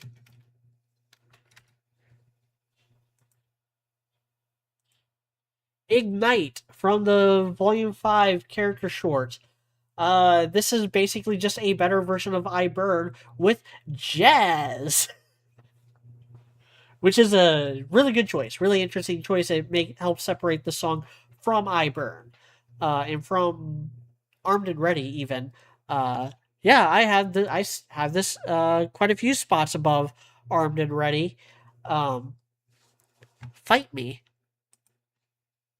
But again, it is just another Yang song about how she is going to punch everyone she sees.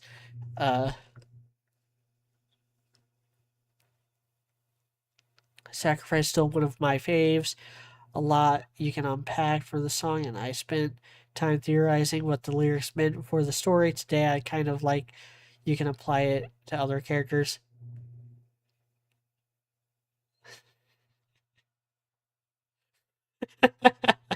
Sock said, "Gassing covers the ears on the Cinder Daikamura." It's cute that you have that. Now we're getting into some real heavy hitters now. Number 31 is from Volume 4.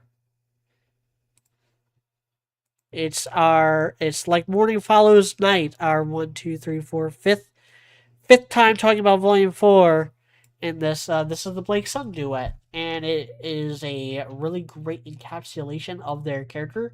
It plays during a fight that features both of them,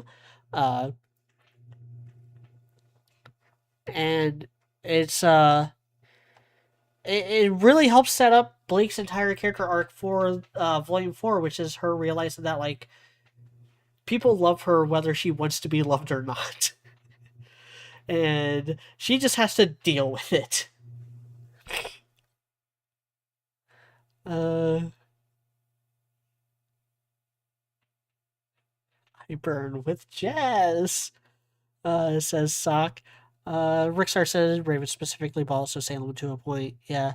Name a time and place media. Like, you don't live that far from me, Sock. If you want to come out here, you can. Just shoot me a DM, and I will give you my address. I can't believe we live like an hour away from each other. We've never found the time to hang out. But yeah, Black Sun, I ship it. I like it. There's a reason why I made it canon in both RWBY On and all Just Act. And really every RWBY fanfiction I've ever read, I've had Blake and Sun in them together. Even the ones where I like tease stuff with Yang, Blake and Yang, I tease it as like a throuple, an OT3.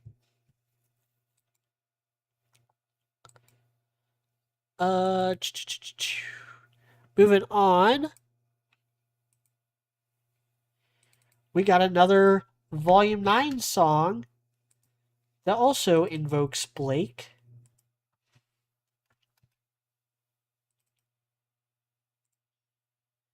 Checkmate! Another jazz song!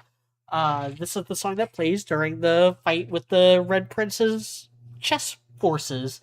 And it is about Team RWBY fighting the Red Prince, and you know, it's the most alive that RWBY feels in this volume. And even then, there's still that little inkling like RWBY's not okay. But she's got her friends, and her friends are holding their own, and that's honestly fucking with RWBY's head a little even more than it otherwise would, because like we'll get to that song. We'll get to Trapdoor. But yeah, this is just a fun song. It's the liveliest song on the Volume 9 soundtrack. Like everything else in Volume 9 is like very dour and serious and angsty. This song is the most fun on that soundtrack. Number 29. This might be a controversial pick. Because I neither have it high nor low.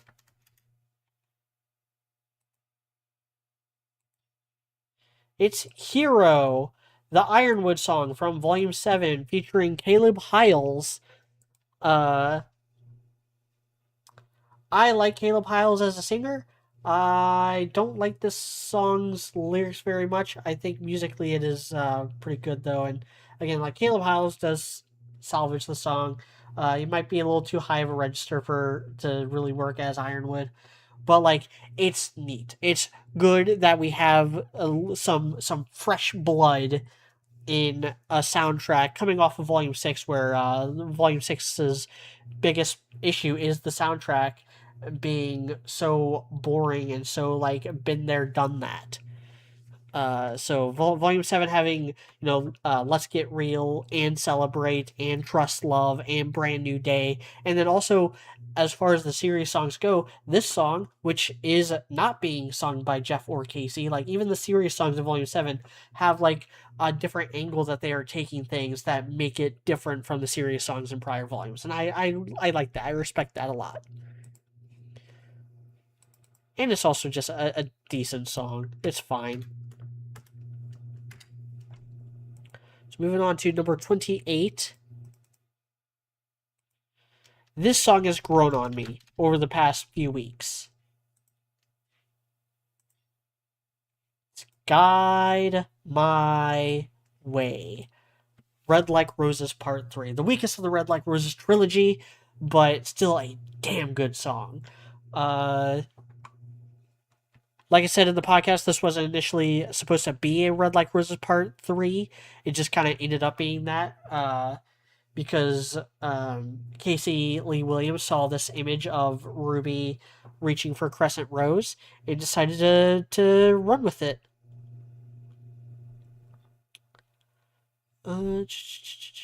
Rickstar said, "We stand for Black Sun in this house." Yes. Sun just needed to hit the LTG meme on Blake. You should love yourself now. You're right. I think we had planned on a future RTX for the group, but yeah. Also, it never comes up. But back to the music. Oh, that's surprising you have Hero that low considering. Yeah, well, if you watch the podcast, you would be surprised that I have it as high as I do because we did not have very many good things to say about Hero.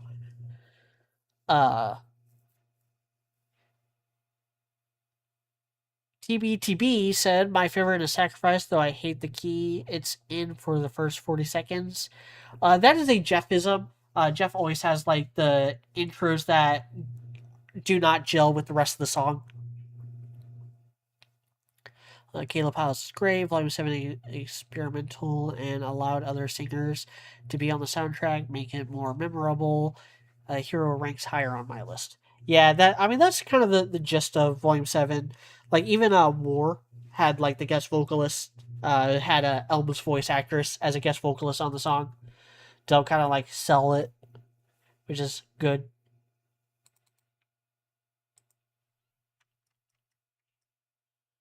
Uh,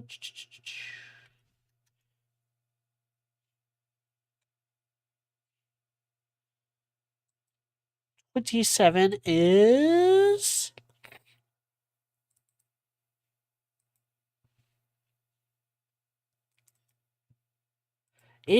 Awake. The first OK Goodnight song in RWBY history. This was actually on the Volume 8 soundtrack, and it was a song that Casey Lee Williams wrote for her band, OK Goodnight. Not really intending it on being a RWBY song. We did not talk about this very much. And I don't think I did not actually say anything about the song. So I need to put my foot down here and actually discuss this song in detail. It's really good, but it doesn't have a whole lot to talk about. Because it doesn't, like, it just, it's retroactively a Cinder song, but it was very clearly not written to be a Cinder song, and you can kind of tell because it just doesn't have anything specific to Cinder, but it's still a really good song. I love the chorus. I love the melody. I like this kind of music. I like this like hard edged alternate rock vibe stuff. Like, I like this more than Chatter. Obviously, I like this more than Chatterbox. It's higher on the list than Chatterbox, but like, this is it's not my favorite song by OK Goodnight. There's several other Volume 9 songs above this, but like, this is not even an indicator of things that come stylistically because the Volume 9 songs sound way different than this does, but this is a good mark of, like, the quality to expect from OK Goodnight going forward, at least in Volume 9. There's no telling if they're going to be back for Volume 10, if Vince is going to, like, bring the whole band back together, or if it's just going to be Carrie and the actors. Because we know Carrie is writing and directing, or we know that he's writing Volume 10. We don't actually know if he's directing Volume 10. And we know that the actors will be back because of contracts and stuff. But that's it. Number 26, though. This song kind of took me by surprise when I was re-listening to it while I was editing. Because I thought it was just kind of okay, just a really good, solid, kind of popular song. But it's Touch the Sky from Volume 7. This song is kind of an earworm at the end of the day.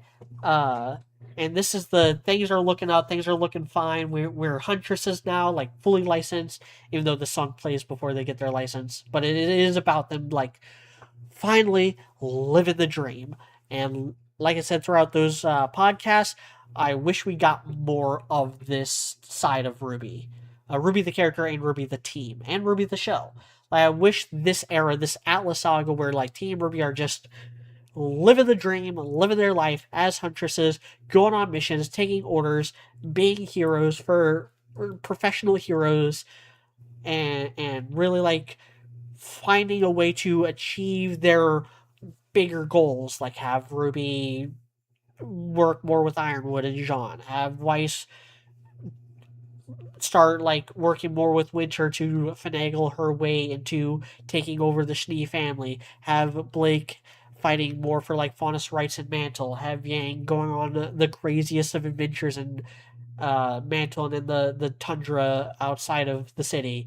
Like, I wish we would have gotten an entire volume of that, and then in volume 8 have everything fall apart and streamline it to where like basically the second half of volume 7 and the entirety of volume 8 happen over the course of volume 8, and maybe even like give it another volume, like give it a whole nother where like volume 7 ends with the election and things start to go down. Then volume 8 is all about that and the divide of the team.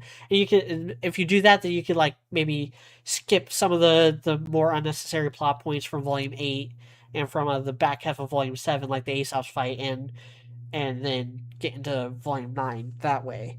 But that again, that'd be a whole very, very comprehensive rewrite that I am not suited to making right now.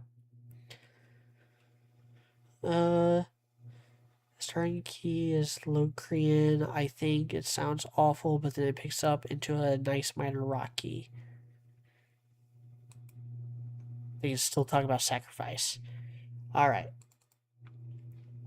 But number 25 is another opening.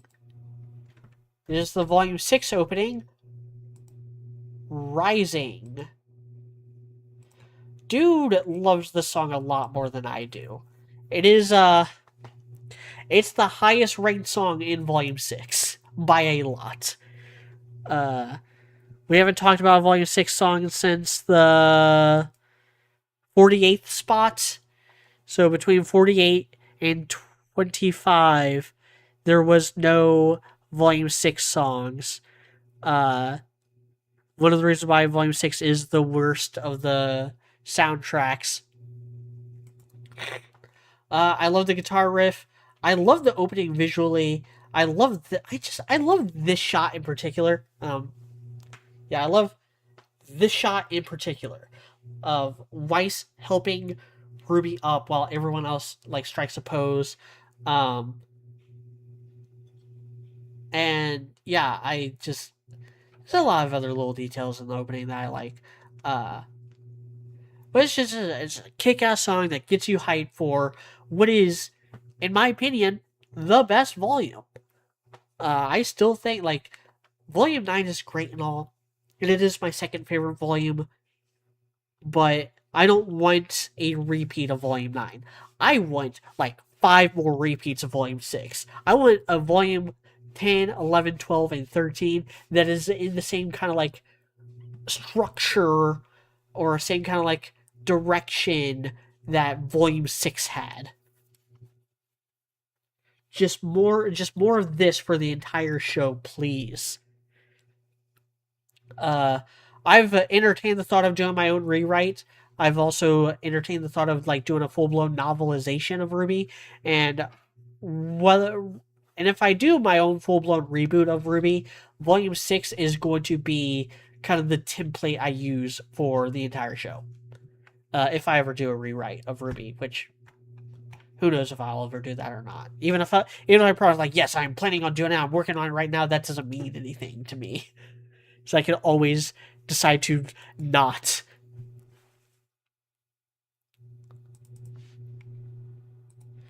With number 24, from the best of Volume 6 to middle of the road for Volume 9.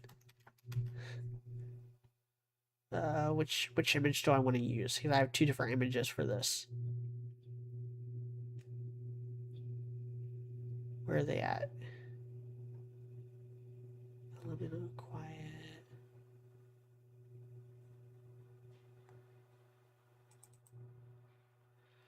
It's Quiet, the Rusted Night song from Volume 9.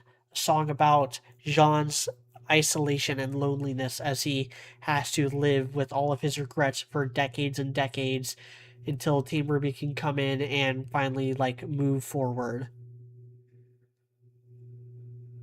Volume 2 is peak even if it was full of egregious continuity errors.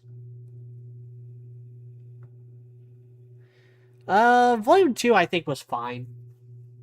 Uh it had it's one of the weaker volumes, but mostly because of how far the production has come since then. Like it's a not a good looking volume overall, and it's got some weapons grade stupidity, especially in the last third of the volume, that I can just never really get behind. But anyway, yeah, Quiet. It's a great song. I love it a lot. I love Jean. I love what he goes through. I love the pain that he feels waiting for his waiting for his friends, waiting for time to finally move forward for him. And it's very sad. It's very heartbreaking what happens to Jean in Volume 9. He did not deserve that. But I'm glad it happened because it was interesting to talk about, and we got a good song out of it. So number 23 is also from Volume 9, and this is the song that my opinion changed on the most over the past 2 weeks.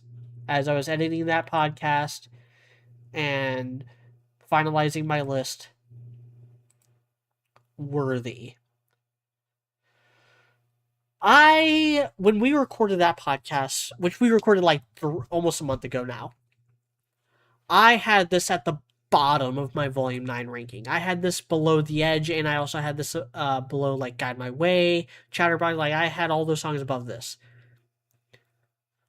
But then I thought about it more, and then I listened to it while I was editing, and it kind of like clicked for me. And I always understood like what the song was about and where it fits in with the narrative. Like it's very clearly like Blake and Yang finally like confessing to each other and finally like realizing that they are worthy of love.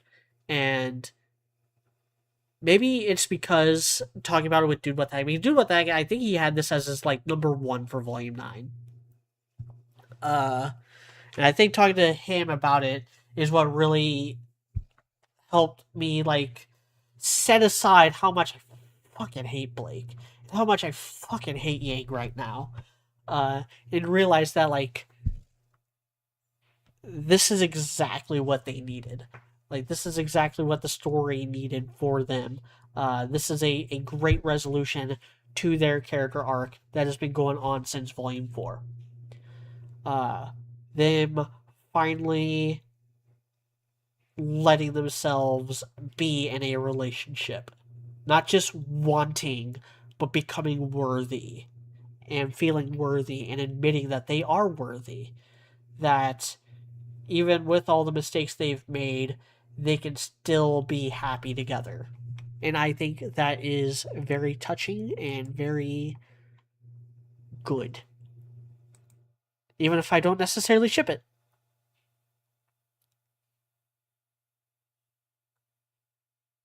TBTB said it's peak Monty Ohm as it's at its core, terrible plot and meanders plot points that never go anywhere. The story just exists to connect the fights, weird, goofy, pun-filled antics. Yeah. Rickstar said I don't ship Bumblebee, but I will say Worthy is a great song. I genuinely feel touched by the song and find it very sweet. The best Bumblebee song, yes, by far. But moving on to 22, we have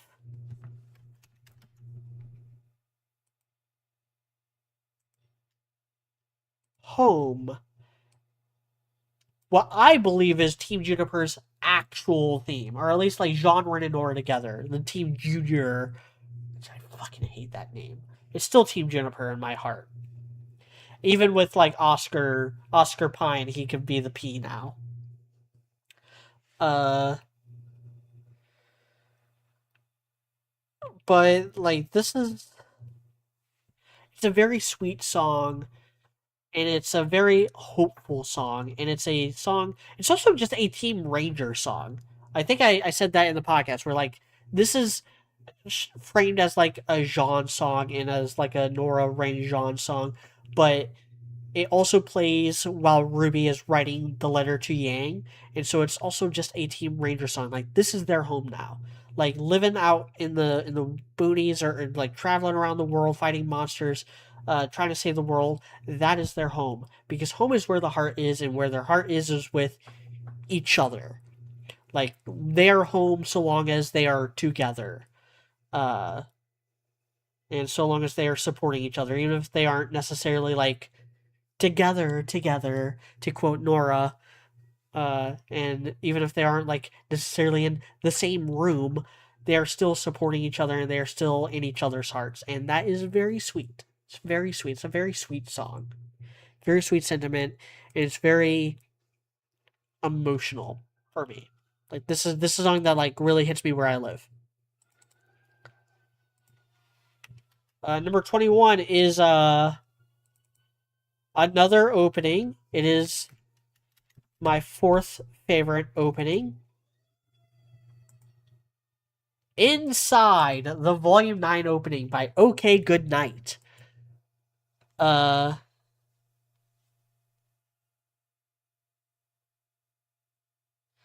TBTB said people calling Ruby homophobic because of her comment towards Blake and Yang was certainly something. I love it. We're all so happy for you. I quote that. I say that like out of context to other people just all the time. Like I love every single line from that rant. Gotta get home. Gotta help Jean. Gotta find somebody who isn't going to screw everything up. Gotta stay positive, right? Smiles all around. Maybe even get our feelings sorted out. Good for you, by the way. We're all so happy for you. I'm sorry, is this bad time? Are we supposed to be mourning Jean's make-believe friends? It's so great, so because it hurts so much. It is finally like it's a crash out, a true proper crash out from Ruby, the last character you expected to have a crash out. But that's the point. We as the audience were seeing it from the other character's perspective mostly, where like they had no idea that she was this close to snapping, until it was too late. Even though all the signs had been there from the very beginning, from like as early on as Volume 1, the signs were there the whole time. Uh, and it's like, oh man, just the TV, just go back and watch like all like the various podcasts that we did in Volume 9 and the soundtrack, uh, the podcast that we did that includes a Volume 9 soundtrack, the RWBY Resurrection podcast that we did a couple months ago now, the first one we did after Volume 9. Um, because like I keep gushing about that scene. I can talk about that all day. I can talk about Ruby all day. I love her so much. Ruby isn't just my favorite character in the show. She's one of my favorite characters. Period. Like she is the reason why I talk about this show. She's the reason why I give a shit.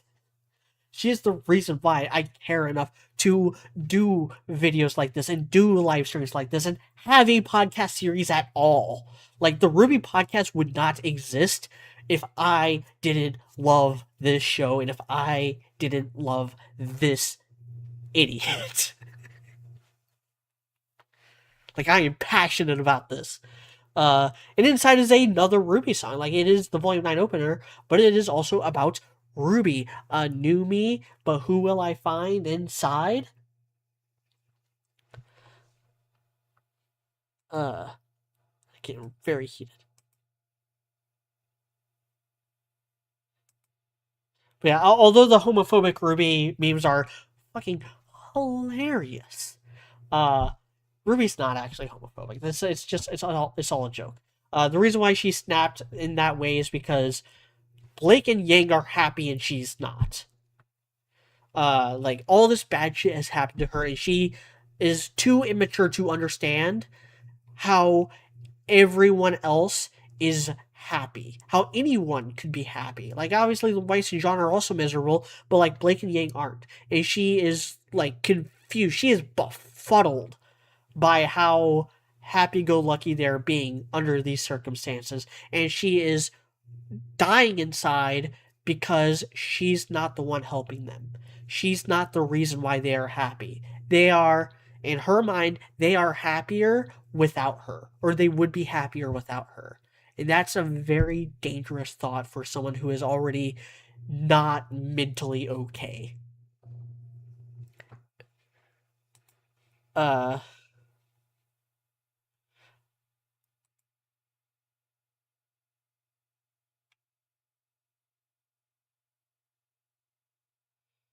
TBTB said, I don't want to see Volume 9 crash out RWBY talk to awkward DB Ruby from Volume 3. Yeah. But like, even and again, like, the signs were always there. Like, I remember now because I had it on the background. I kind of caught it out of the corner of my eye and then paused and was like, "Wait a minute, hold on. Let's zoom in on RWBY's face here." The scene when they go to the rally to Robin's rally, and you know what? I have my computer. I could just pull it up. I could just pull up that image because I definitely have it. Volume 7. What did I name it though? Probably something RWBY related.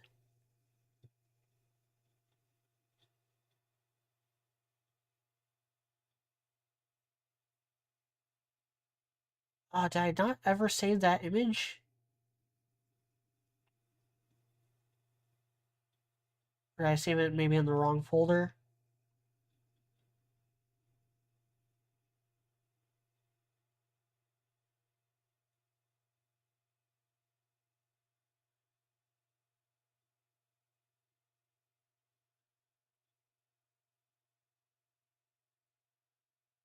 Dang, I can't find it.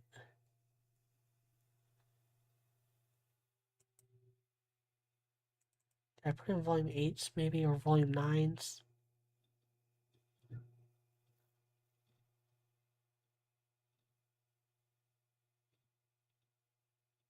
No, I'm not finding it.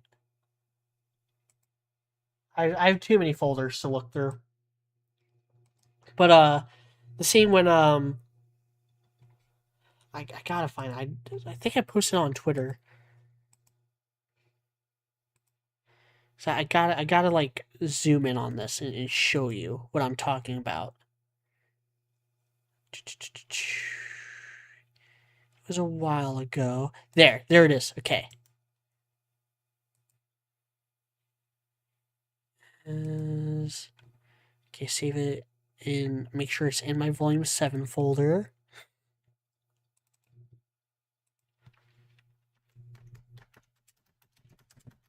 Calling this image RWBY Hates Romance.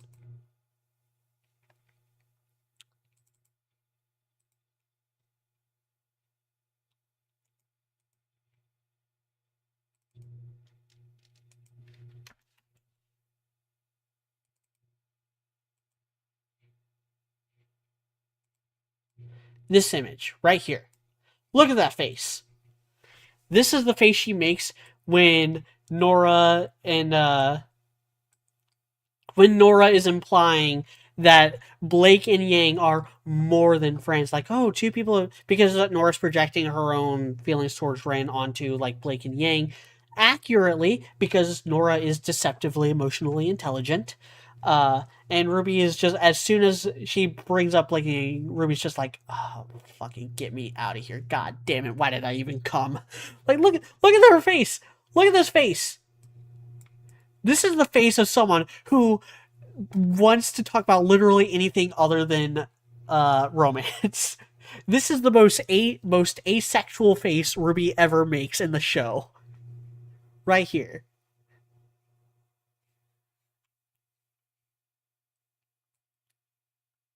And people want to tell me that she's gay. Like, no. Like, she's not homophobic either, but like there ain't no way she's like an actual lesbian. Uh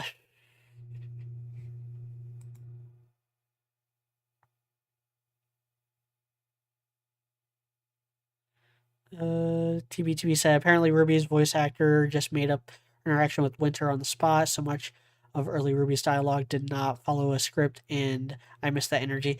Lindsay Jones is an amazing voice actress, and she understands Ruby on such an intimate level to the point where like I kind of wish she would join the writing team. That she would have been given a job like as a writer.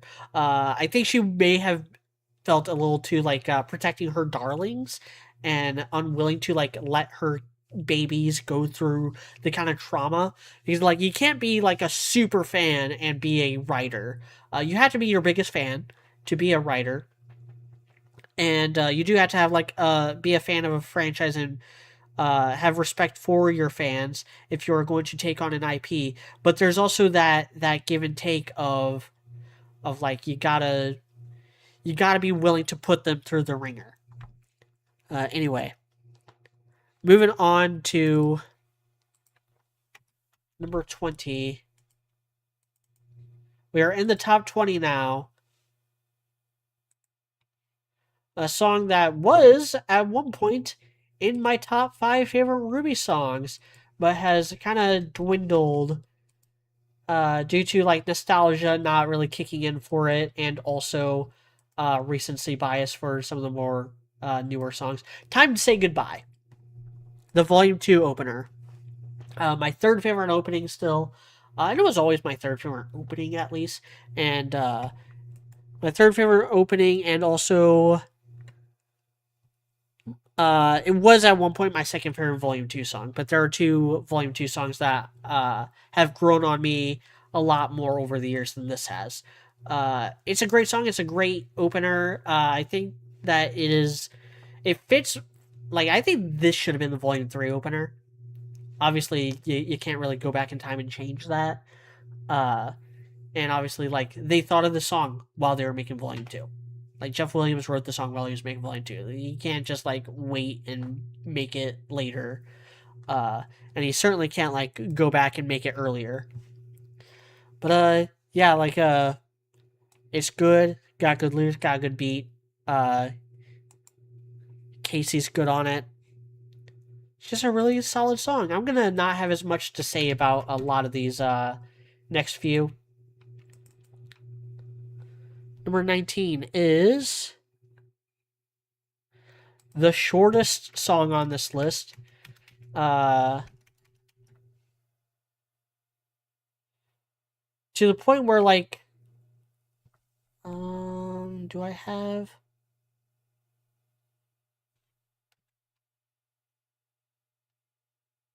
Yeah, there it is. The Truth. The Cinder backstory song. It's only like 40 seconds long. It shouldn't even count as a song, but it's on the soundtrack. It's got its own track listing, so I have to count it. It's the best 40 seconds in Jeff Williams' entire career, though.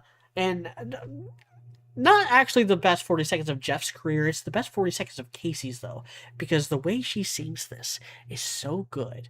Casey Lee Williams should be a voice actress. The way she's able to control her voice here, especially the shut your mouth and do your chores.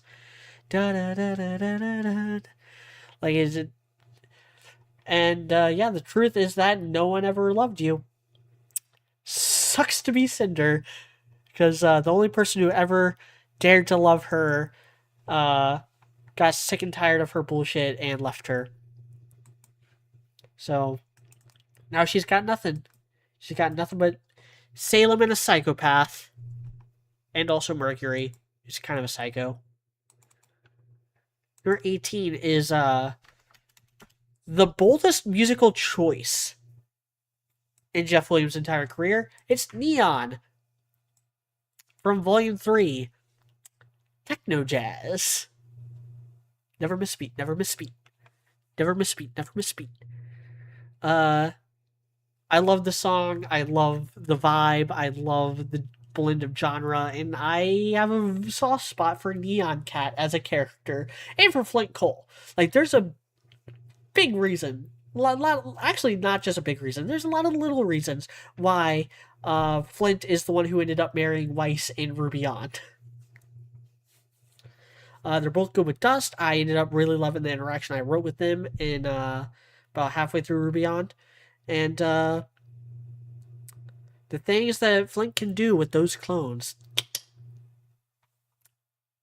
Weiss has very strong physical needs.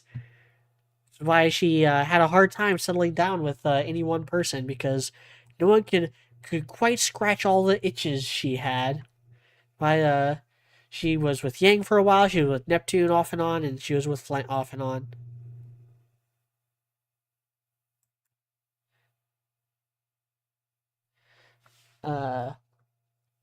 Hell yeah, Neon. So moving on to 17 is lyrically the most cohesive and accurate to the volume opener that we have.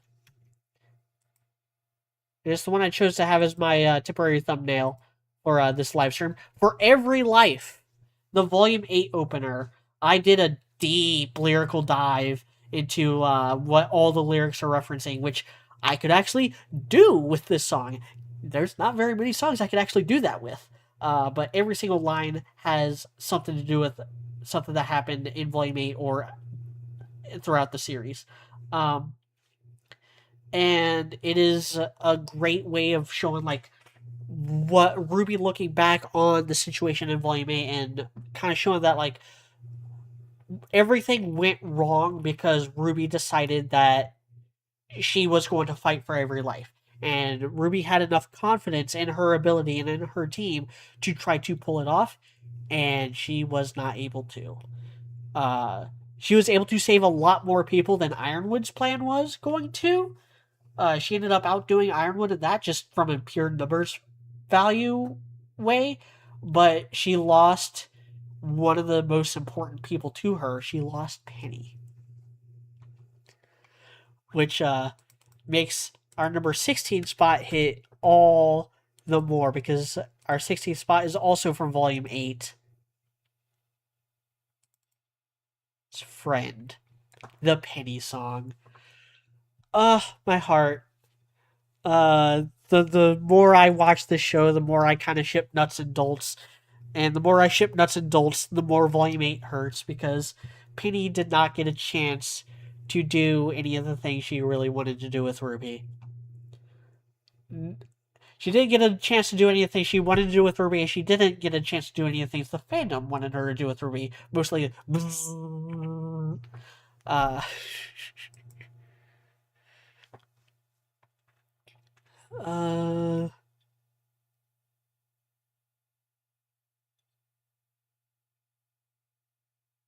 Vice Excellent could have been something. It was something in RWBY On. TBTB said, I hate how Never Miss a Beat is offbeat. That is not in the song, that is only in the episode. The Never Miss a Beat is not part of the actual song. Or at least it's not as offbeat in the actual song. The Rick Sard said, would it count as a 5-wave? It's still one dude. Emotionally, no. Physically, yes. Yeah, Friend hurts. Because Friend is such an optimistic song. Referencing Wish Upon a Star and all the things that Penny wants to do as a girlfriend. two words, not one, not girlfriend one word, girlfriend two words. Talk about cute boys and try on cute clothes and paint their nails and shop for school supplies. All that stuff she wanted to do, and she wasn't able to do it because Ironwood had to do his deal with the devil, and Watts had to be competent.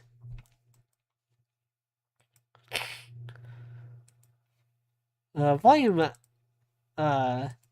next one, the number 15 spot. So the song that kept on climbing and climbing and climbing, and then I just couldn't put it any higher than this.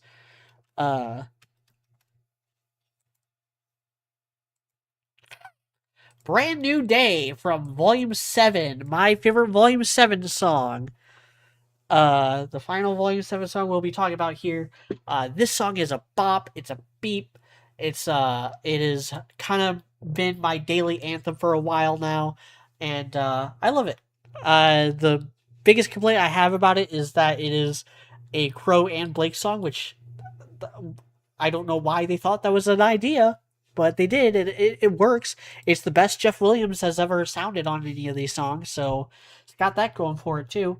But it is an indicator of why Blake is no longer on my shit list, because it is more so a Blake song in my opinion, and it is a good indicator of like the difference in direction Blake has gone through since Volume 5 that has made her a better, more interesting, more endearing character to me.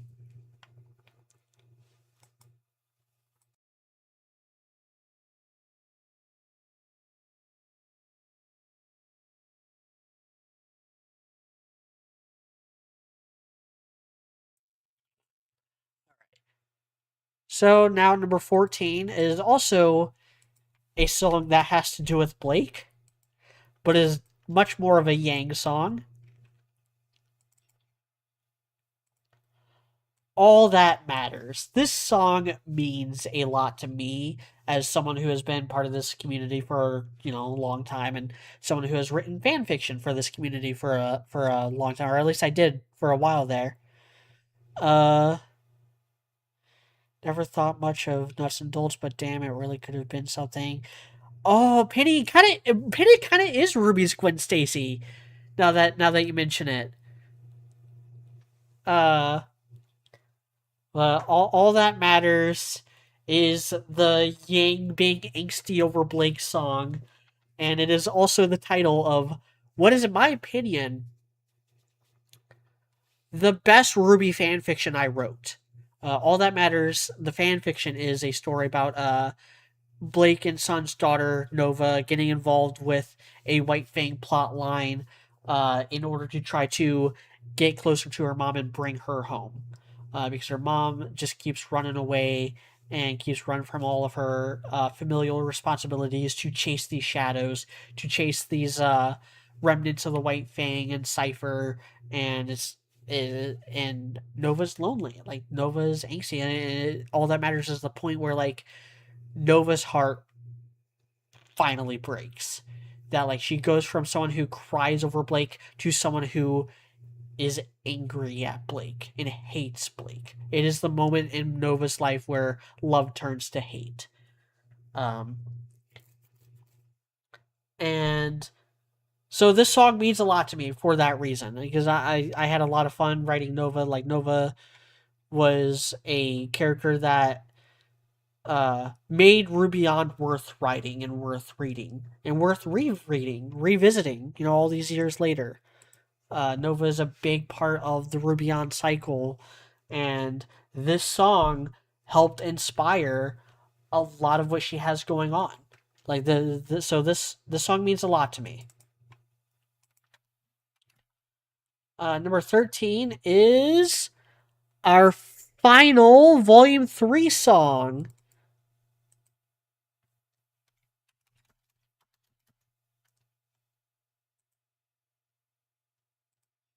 Divide, the villain song from Volume 3, Divide and Conquer. We talked about this for a long time.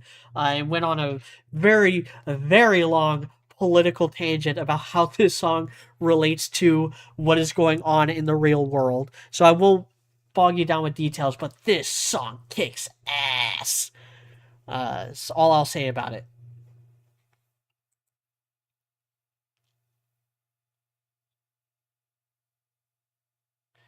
Uh, Rickstar said, if it's not too much, from what I remember, Nova and Blake didn't get along too much. I don't remember much how it resolved, but what was the thought process behind that? The thought process behind that is that I fucking hated Blake. That's where it all began, because remember, I was writing RWBY on in between volumes 3 and 4, and so I thought that like Blake would be going after the White Fang, and I wrote that as part of like the first arc of RWBY on. Blake is on her own. She's trying to like get back at the White Fang. She gets recruited by August Gold for as part of Operation Gold Standard. He escorts her to Haven City and Mistral to attend the conference where all the other witnesses to the fall of Beacon gather in order to discuss what to do next and challenge each other's loyalty and try to figure out like who does Salem have, like who is Salem's spy, because she has people on the inside and they're trying to like root them out. And then when Volume 4 happened, and it was revealed that that is not what Blake was doing, I was so thoroughly miffed that it ended up informing a lot of how I wrote Blake from then on. And so Blake is in RWBY on. Blake is a character who is so terrified of her past catching up to her, and so terrified of these forces that she is fighting against coming after her family, that she takes the burden on herself in order to hunt them down day in and day out for years and years and years, months at a time, only coming by. It's explaining all that matters that like the first time she came was when Nova got hurt. Then she came back when Nova got sick, and then she came back when Nova got in a fight, and then that's when Nova started getting in fights all the time. He's like, "Oh, this is something that I can control that can bring my mom home." But then it had like diminishing returns. First time she got in a fight, Blake was there the next day, or Blake was there later that night. Second time she got in a fight, Blake was there the next day. Third time she got in a fight, Blake was there after a couple days. Next time Nova got in a fight, Blake was there after a week. Then after a month. Then she stopped coming at all from Nova getting in fights. Um, and it's something that like Blake doesn't really realize how much it has fucked up Nova's head until it is too late. Because by the time Blake finally slows down, she gets hurt. Blake gets like a leg injury and she can't fight anymore, or she can't really fight to her fullest ability. She loses the ability to fight on her own, and that is the moment where um, that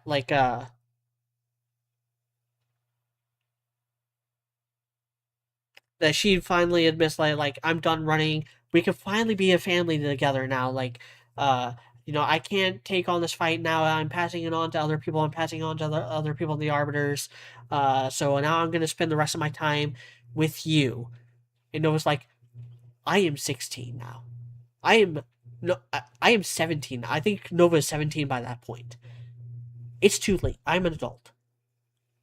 Like you can't you can make things better from now on into the future, but you can never get those informative years back. Because from the time Nova was 12 to the time Nova was 17, all Blake was a disappointment. Someone who made her mad, upset her, broke her heart, broke her promises time and time and time again until Nova just closed her heart. And Nova never fully opens up to Blake in RWBY on. She does get on better terms with Blake by the time like RWBY on Home is going on. Because Blake gives her good advice, good like dating advice and stuff. And they have like breakfast together at like once a week. They live near each other. They live like in the same neighborhood, so they do visit each other a lot in the first part of RWBY on Home. Uh, but like Nova never opens herself up to Blake after that, even though they do get on good terms. Like uh, basically Nova forgives Blake, but never forgets what Blake did to her. How dirty Blake did to her. Uh, he also asked, how does Sun figure into this? Sun is Nova's father, and Nova is kind of a daddy's girl, but Nova and Sun have a very similar relationship that Yang and Tai do. Um, and it's kind of part of this deal because, like, when Nova was born, Blake, Yang, and Sun all got together. Like, Blake, Yang, and Sun, the three of them got together and were like, Sun is the stay-at-home dad. Even though Sun also works as a teacher and works with the police a lot, Sun is the one who has to raise Nova. Blake is the one who has to chase these guys because she's the only one who can get close to them. And Yang is the one that has to divide her time between the two. So Yang's the one bouncing back and forth between where Sun is and where Blake is, helping Blake out when she can, helping Sun out when she can, and trying to be there for Nova in the same way that, like, Summer and Crow were for her. That's a big part of, like, Yang's dynamic with Nova, is trying to be her Uncle Crow. And RWBY calls her. I fucking love RWBY. I love the way I write RWBY. Because, like, RWBY calls her out on this. Like, RWBY goes up to you and, like, you promised that you would not become like Raven, so you let your best friend become Raven instead. RWBY is not happy about the situation. RWBY feels really bad for Nova and does everything she can to help and support her. But she can't, like, dedicate all of her time to Nova because RWBY has 5 kids of her own to deal with. Has a bunch of kids of her own to deal with, on top of being, like, the world's #1 huntress. Blake being a bad parent kind of tracks, especially if you believe the parallels to Team Stark. Blake would be Raven, so Sunny Bees are essentially Ty, Summer, and Crow. Yeah, that's kind of how I wrote it. That's kind of how the direction I went with it. But yeah, like, there's a reason why RWBY is Nova's idol, and while Yang is Nova's mentor, Nova does not respect Yang to the same degree that she respects RWBY. And no, there's actually this very intimate moment where, like, Yang gets baby blues, because Yang does eventually have kids, but she has kids way later than anyone else. Uh, uh, so then Nova realized that, like, Yang is trying to be like a mom to her, but that's not what she wants Yang to be. And Yang can't help herself because of how much she just fucking loves Nova. Like, Yang loves Nova more than anyone else in her life. Like, as far as Yang's, like, hierarchy of how much she loves people, is like RWBY #1, Nova #2. And then when she has her own kids, like, her own kids go above RWBY and Nova, but, like, she loves Nova more than she likes Blake or Sun. And she does love Blake and Sun more than she loves, say, Weiss. Even though her and Weiss were together at one point. Rick's like, 5 kids. I remember Citrine, but who else did Jean put in her? So you have Citrine. She's the oldest. Then 2 years younger than Citrine are the twins, Prim and Glade.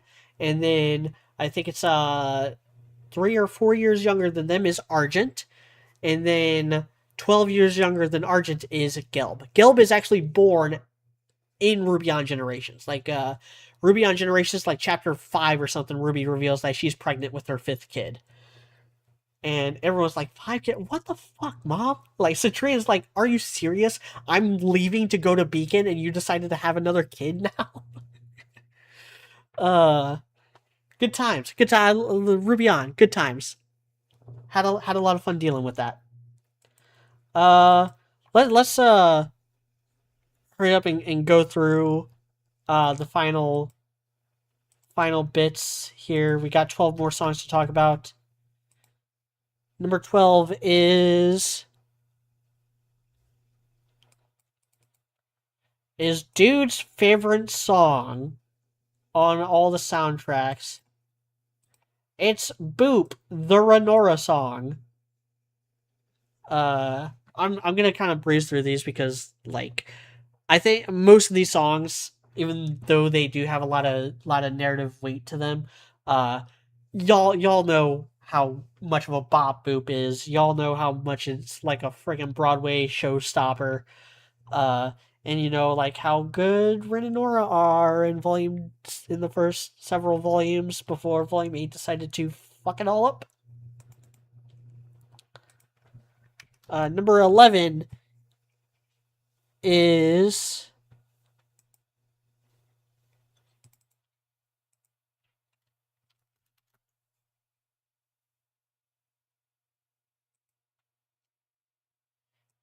the Blastoise of Weiss's character arc. This Life is Mine, the conclusion, the powerhouse anthem of Weiss from here on out. I am not your pet, not another thing you own. This is Weiss finally like getting out from under Jacques' thumb, and not just getting out from under his thumb, but also calling him out on his manipulative, gaslighting, lampshading bullshit. Good for her. Proud of her. Such a great character, such a great arc. Number 10. We are finally cracking the top 10 now, guys, with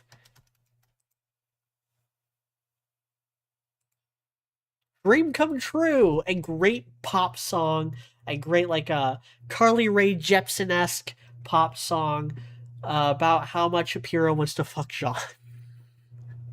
And not just wants. No, she doesn't want to fuck Jean. She wants Jean to fuck her. She doesn't just want Jean to fuck her. She wants Jean to get over Weiss so that they can fuck. Uh, not that explicit, obviously. They keep it PG, but still, like this is a great song. Better than the characters that it is about.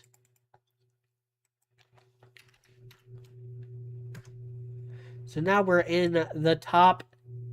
Now we're in the single digits. Moving that there.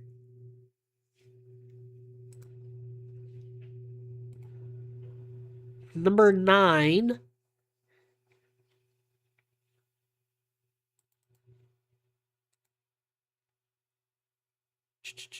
Which image do I want to use? I think this one invokes it a lot better.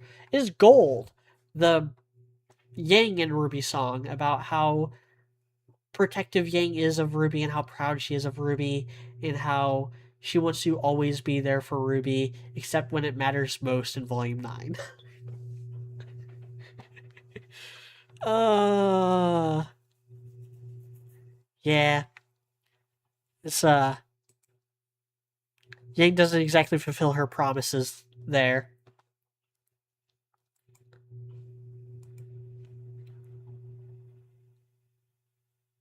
But yeah, carrying on to number 8. I'm trying to speed through this a lot more now. Because I've been going almost 3 hours. My throat is starting to crap out on me. So number 8 is also possibly a RWBY Yang song, but might not be. It's All Our Days from Volume 2. My favorite Volume 2 song. This is the highest rated song I have in Volume 2. This is another one that just like hits me where I live. It's one that means a lot to me. It's one that helped inspire RWBY on. Like RWBY and Yang are more important in RWBY on than Blake and Weiss are. Like RWBY is the main character definitively of RWBY on, and Yang is the second most important woman in the series as well. At least as far as that old generation goes. But Yang is also like super important in RWBY on Generation. Like she's Nova's mentor, and she gets a really big action moment in the very last arc of RWBY on Home. She gets to like fight King on her own and manages to hold him off long enough for Prim and Nova to arrive at the cost of her life. She is the only member of Team RWBY that does get a death in RWBY on though. Everyone else gets like maimed to the point of needing to retire. Very sad. Uh, number 7 is the highest ranked. Shoot, which image do I want to use? This is another one where I have two different images. This one. Trapdoor, my number 1 song from Volume 9, the RWBY Crash Out song. This is the one where she's like, you don't need me anymore, no, you don't see me anymore. When she realizes that, like, she's not contributing to the team anymore. She's not contributing physically because of her PTSD.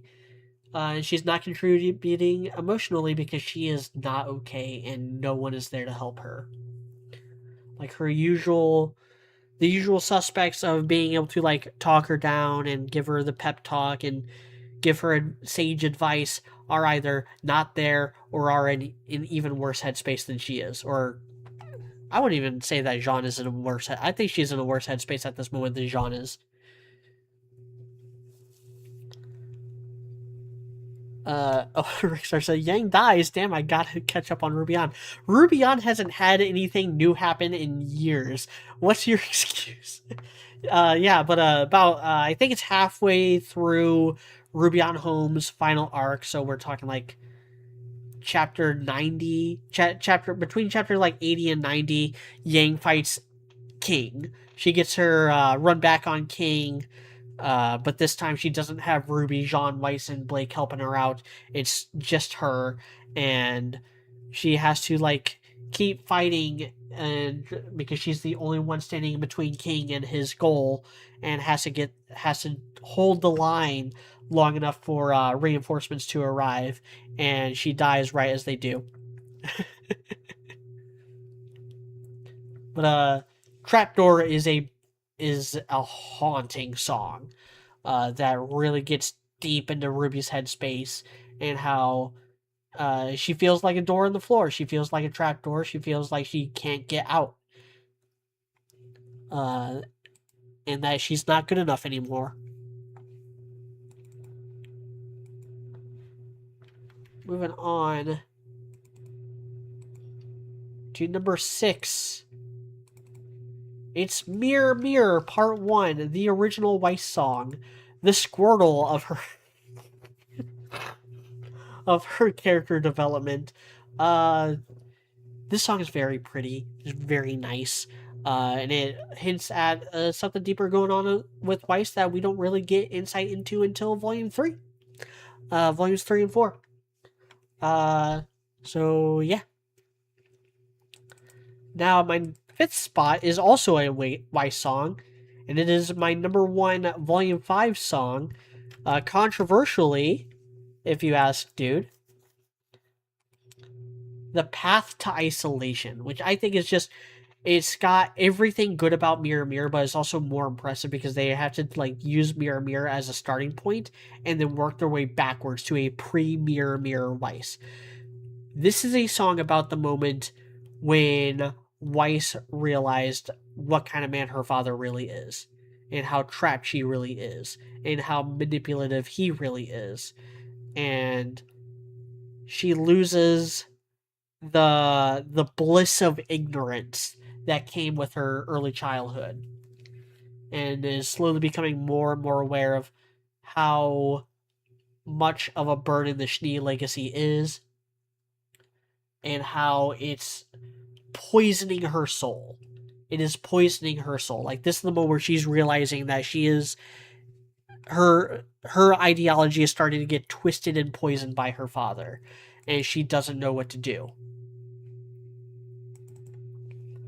We're in the top 5 now, so number 4 is the song that was my number 1 for a while.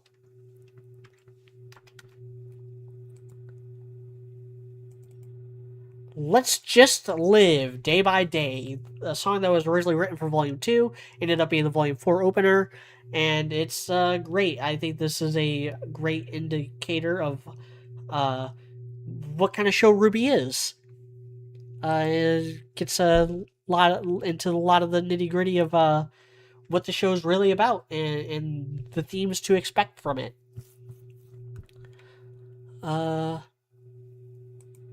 Moving on to number 3.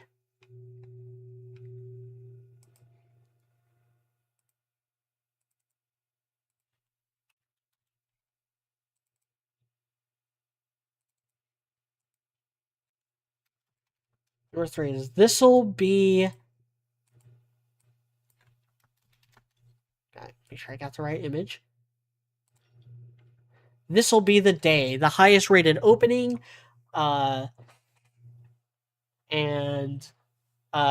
this is the perfect RWBY song. Like, this is the song. This is, like I said, if they were to ever bring back a song to be an opening twice, it has to be this one. If they were ever to bring back any opening for any context in RWBY, it has to be this one.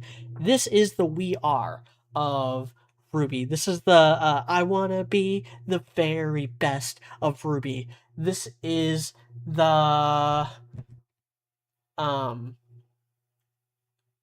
number 1 for Bleach. That song, that is what This'll Be the Day is for RWBY. And it's a shame that they've never brought it back. They've never brought it back in any context. They brought I May Fall back for Velvet in Volume 3, but they haven't deigned to bring back this song, even though it's so good.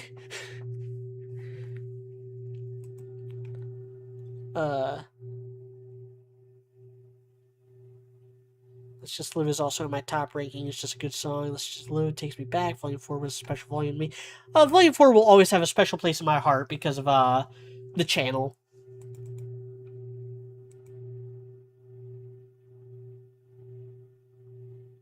I would be hyped if it played during the last battle of the show. I hope they use it before then.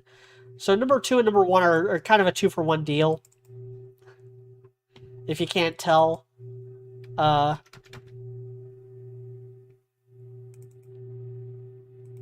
It's Red Like Roses Part 1 and Part 2. Like I said, RWBY is the reason why I like this show. She is what got me hooked. She is what got me invested. She is the reason why I continue to watch. Red Like Roses Part 1 is a good introduction to her character, but let's be real. The best RWBY song. The best song that Jeff Williams ever wrote, in my opinion,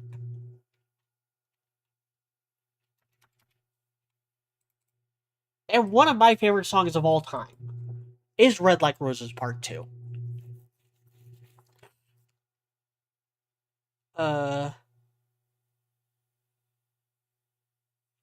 My favorite song of all, well, it's not my favorite song of all time overall, but like one of my favorite songs of all time is the 8-minute extended version of Red Like Roses Part 1 and Part 2 that uses the riff from the Players and Pieces fight as a bridge. And so I had to put these like right at the top of the list because man, the dynamic between RWBY and Summer is what got me hooked on the series. I already said this once in the stream with it until the end, but like this right here, this image is what sold me on RWBY. You have RWBY kneeling at a gravestone while her mother's fucking ghost scatters in front of her, and that invokes so much emotion out of me for reasons I can't even adequately explain without just recapping everything that happens to RWBY throughout the series and within her backstory. So I'm actually just going to close it here. This went much longer than I was originally guessing. Thank you all for joining me. Thank you all for participating.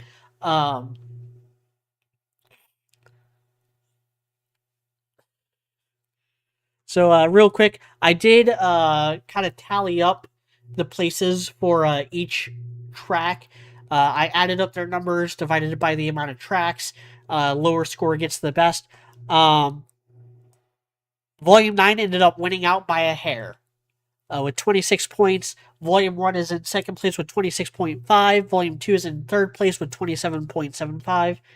And then 4, 7... The 4, 5, 7, and 8 are all in like the 30s. Like Volume 4 is in fourth place with 34. Volume 8 is in fifth place with 35, and then Volume 8 is in the next place with 39.